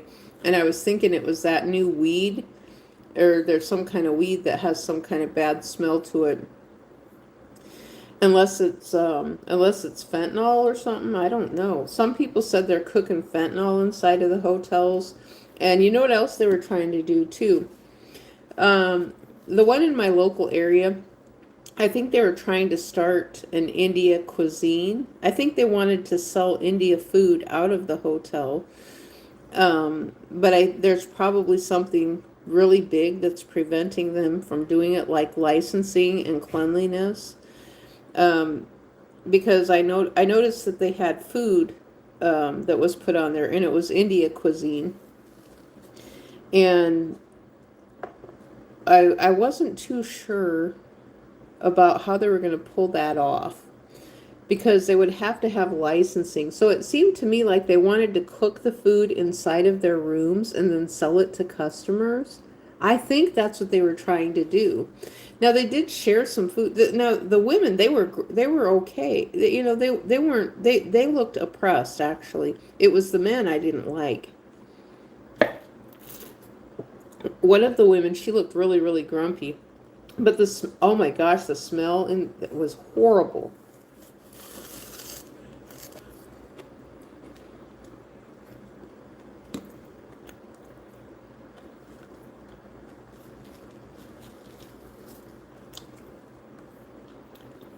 Well, maybe Italian, not Mexican. Mexican is going to upset my stomach too much, especially with jalapeno and stuff like that. But I'd rather have some barbecue. Good old fashioned barbecue chicken. Good old fashioned United States food.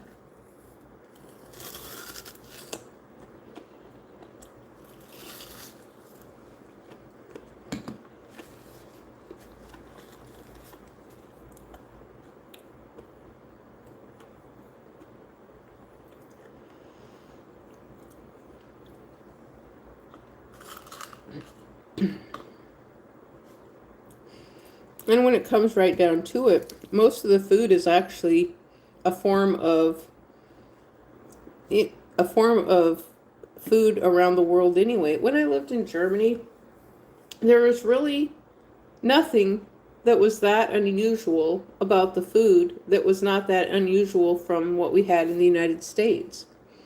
The food was about the same. So, this thing about the food is, um, uh, I mean, it's kind of the same.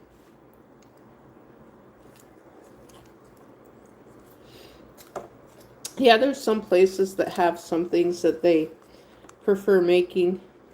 Um, they prefer promoting more than others. But I know when I was in Germany, it kind of reminded me of home sometimes because they had, well, we didn't have the big trees there where I grew up. They had the great big tall pine trees. But they did have cows. They had really, really green fields. They were really pretty. They had bread and bread shops. A bakery is what they call them. And so they had a little path that the farmers drove their tractors down.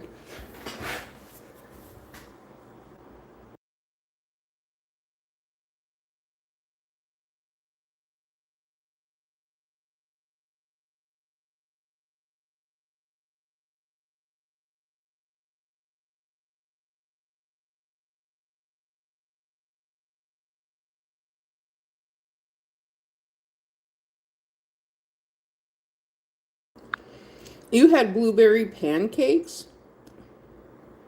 I would not like blueberry pancakes. I would only like them if they're fresh. Now, the ones that had the mix of stuff, like when they had the waffle machines and the mix, I didn't like the blueberry that was in the mix. I didn't like that. That or the strawberry. Oh, you made them fresh. Okay, that sounds good. Fresh blueberries, that perfect. That would be great. But the mix that they have is not, doesn't taste so great. It's just one of those things. It's kind of like, if you get fresh strawberries that's with your pancakes or waffles, then it's good. But if you mix it in as flavoring, it doesn't taste as good. That Yeah, the mix is bad for you. Yeah, yeah, yeah. It's kind of how it goes. Something that's fresh is good, but if it's mixed in something else as flavoring, it's like it's just not the same. They just don't understand it. They, as in the manufacturers, don't understand it. Something else I don't like about TikTok now? They're forcing this thing of pronouns. The lefties are forcing this thing of pronouns now, and they're like, "What do you want to?" They're gaslighting with the pronouns. So they're doing this thing of, "Well, what what are your pronouns?" And it's like, "I'm a woman. I'm a woman." No, what are your pronouns? What do you want to be called? It's like, I'm a woman.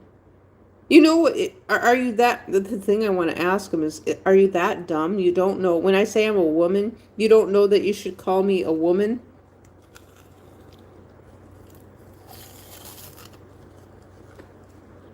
And so,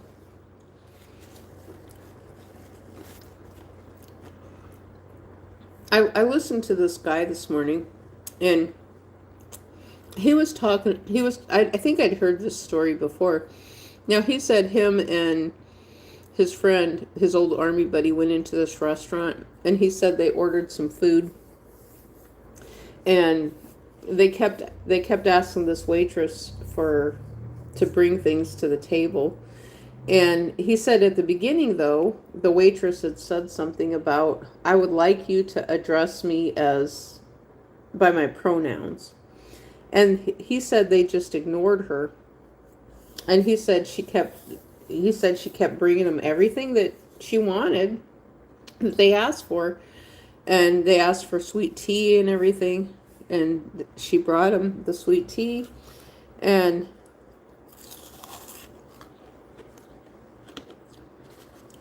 he said that the woman did everything they asked, brought him the steaks and everything that they were eating. And he said at the end, the woman addressed him again, and she said, all I want is for you to address me by my pronouns. Now, are you going to do that? And he said something to the effect, I might be forgetting part of the story, but he said, well, he said, you know what, everything was great, but now that you're forcing this issue, he said, I was going to leave you a tip, but now no, because you just got a big attitude with me. and so it's like, it's kind of the same principle as like at Sam, I know, like at Sam's Club. Not Sam's Club, Walmart. Walmart is forcing the LGBTQI thing too with some of their employees. And it's like, well, I don't have to call you by a certain name. It's like, just because I go to the front checkout, now they, on the other hand, want to call you honey and baby. It's like, I think that makes me uncomfortable when you have a checkout person at Walmart calling you honey and baby. I don't like that at all. I don't want to be called honey and baby.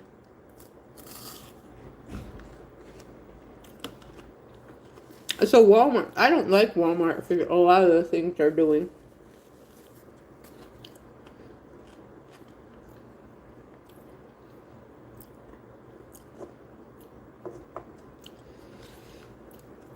It's like, I'm not somebody else's baby. I'm not the employee.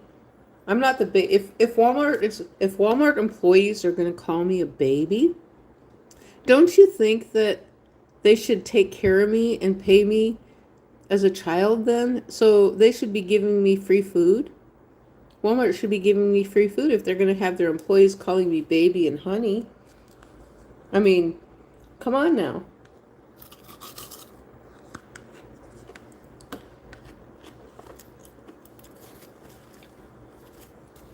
I know we had pronouns. It's just that pronouns was something you teach in school. It's not something that you force people to call you all the time.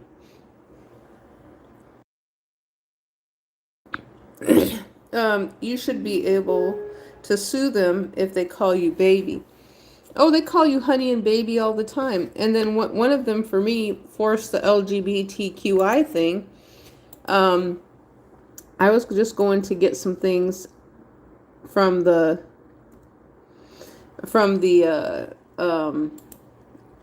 Murphy's, I believe it was. And then Murphy's was trying to say that they're separate from Walmart now, which I don't think they are, because they had on their Walmart vests. And so to me, it seemed more like they were using their employees to stalk customers, and they were looking for a reason to be insightful and hateful towards someone. And so I went over I went to Murphy's, and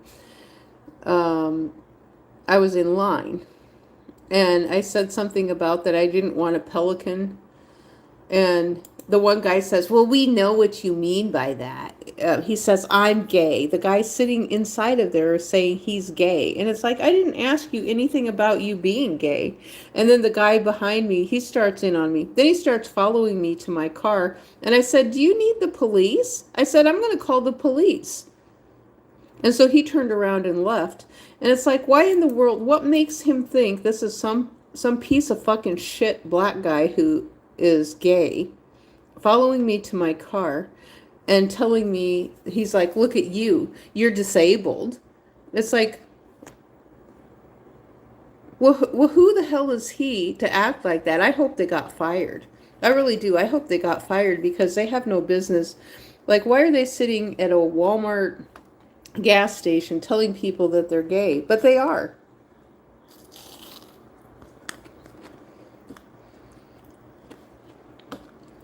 I think you should be able to sue them if they're telling you that they're gay while they're working.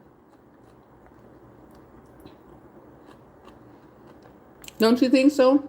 You should be able to sue them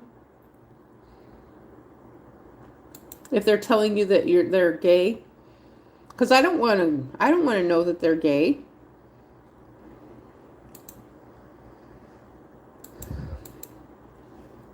Okay, what vid? Oh, this video got partially blocked.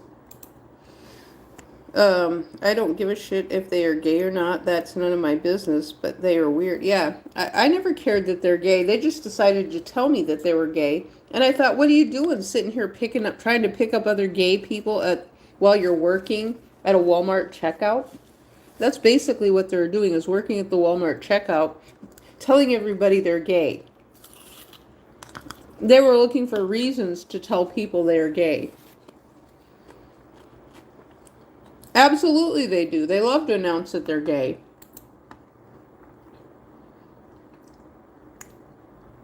And it's like, I don't go around announcing to people in public anything about me.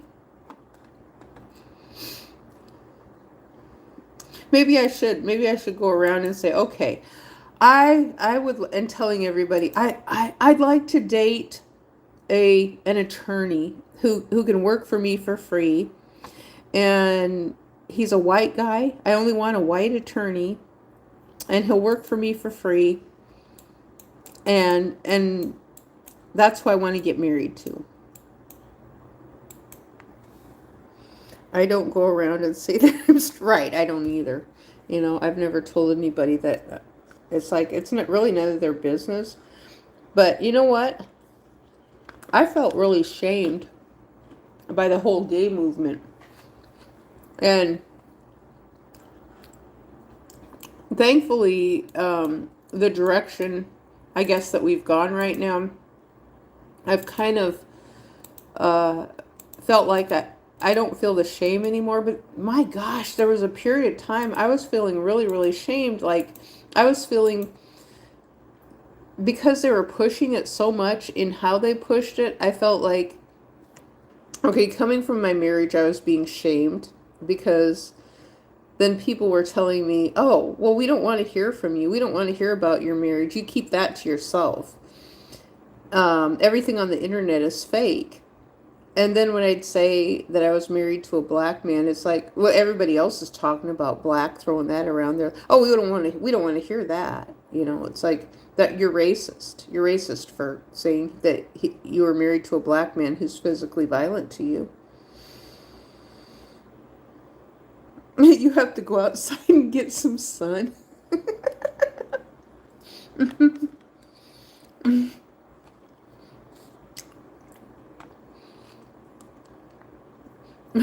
Well, me, yeah, we should go around. I like looking at men who are white guys wearing Speedos. You know, I like straight men. Yeah, I don't go making that announcement either.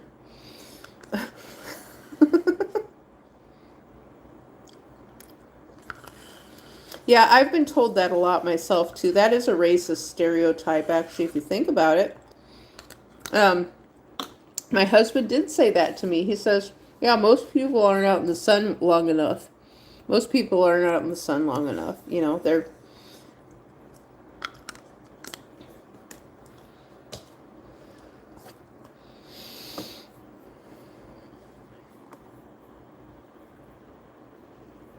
yeah. He's gonna go outside and get some sun. Yeah, I should come back on later. I've been on here a long time.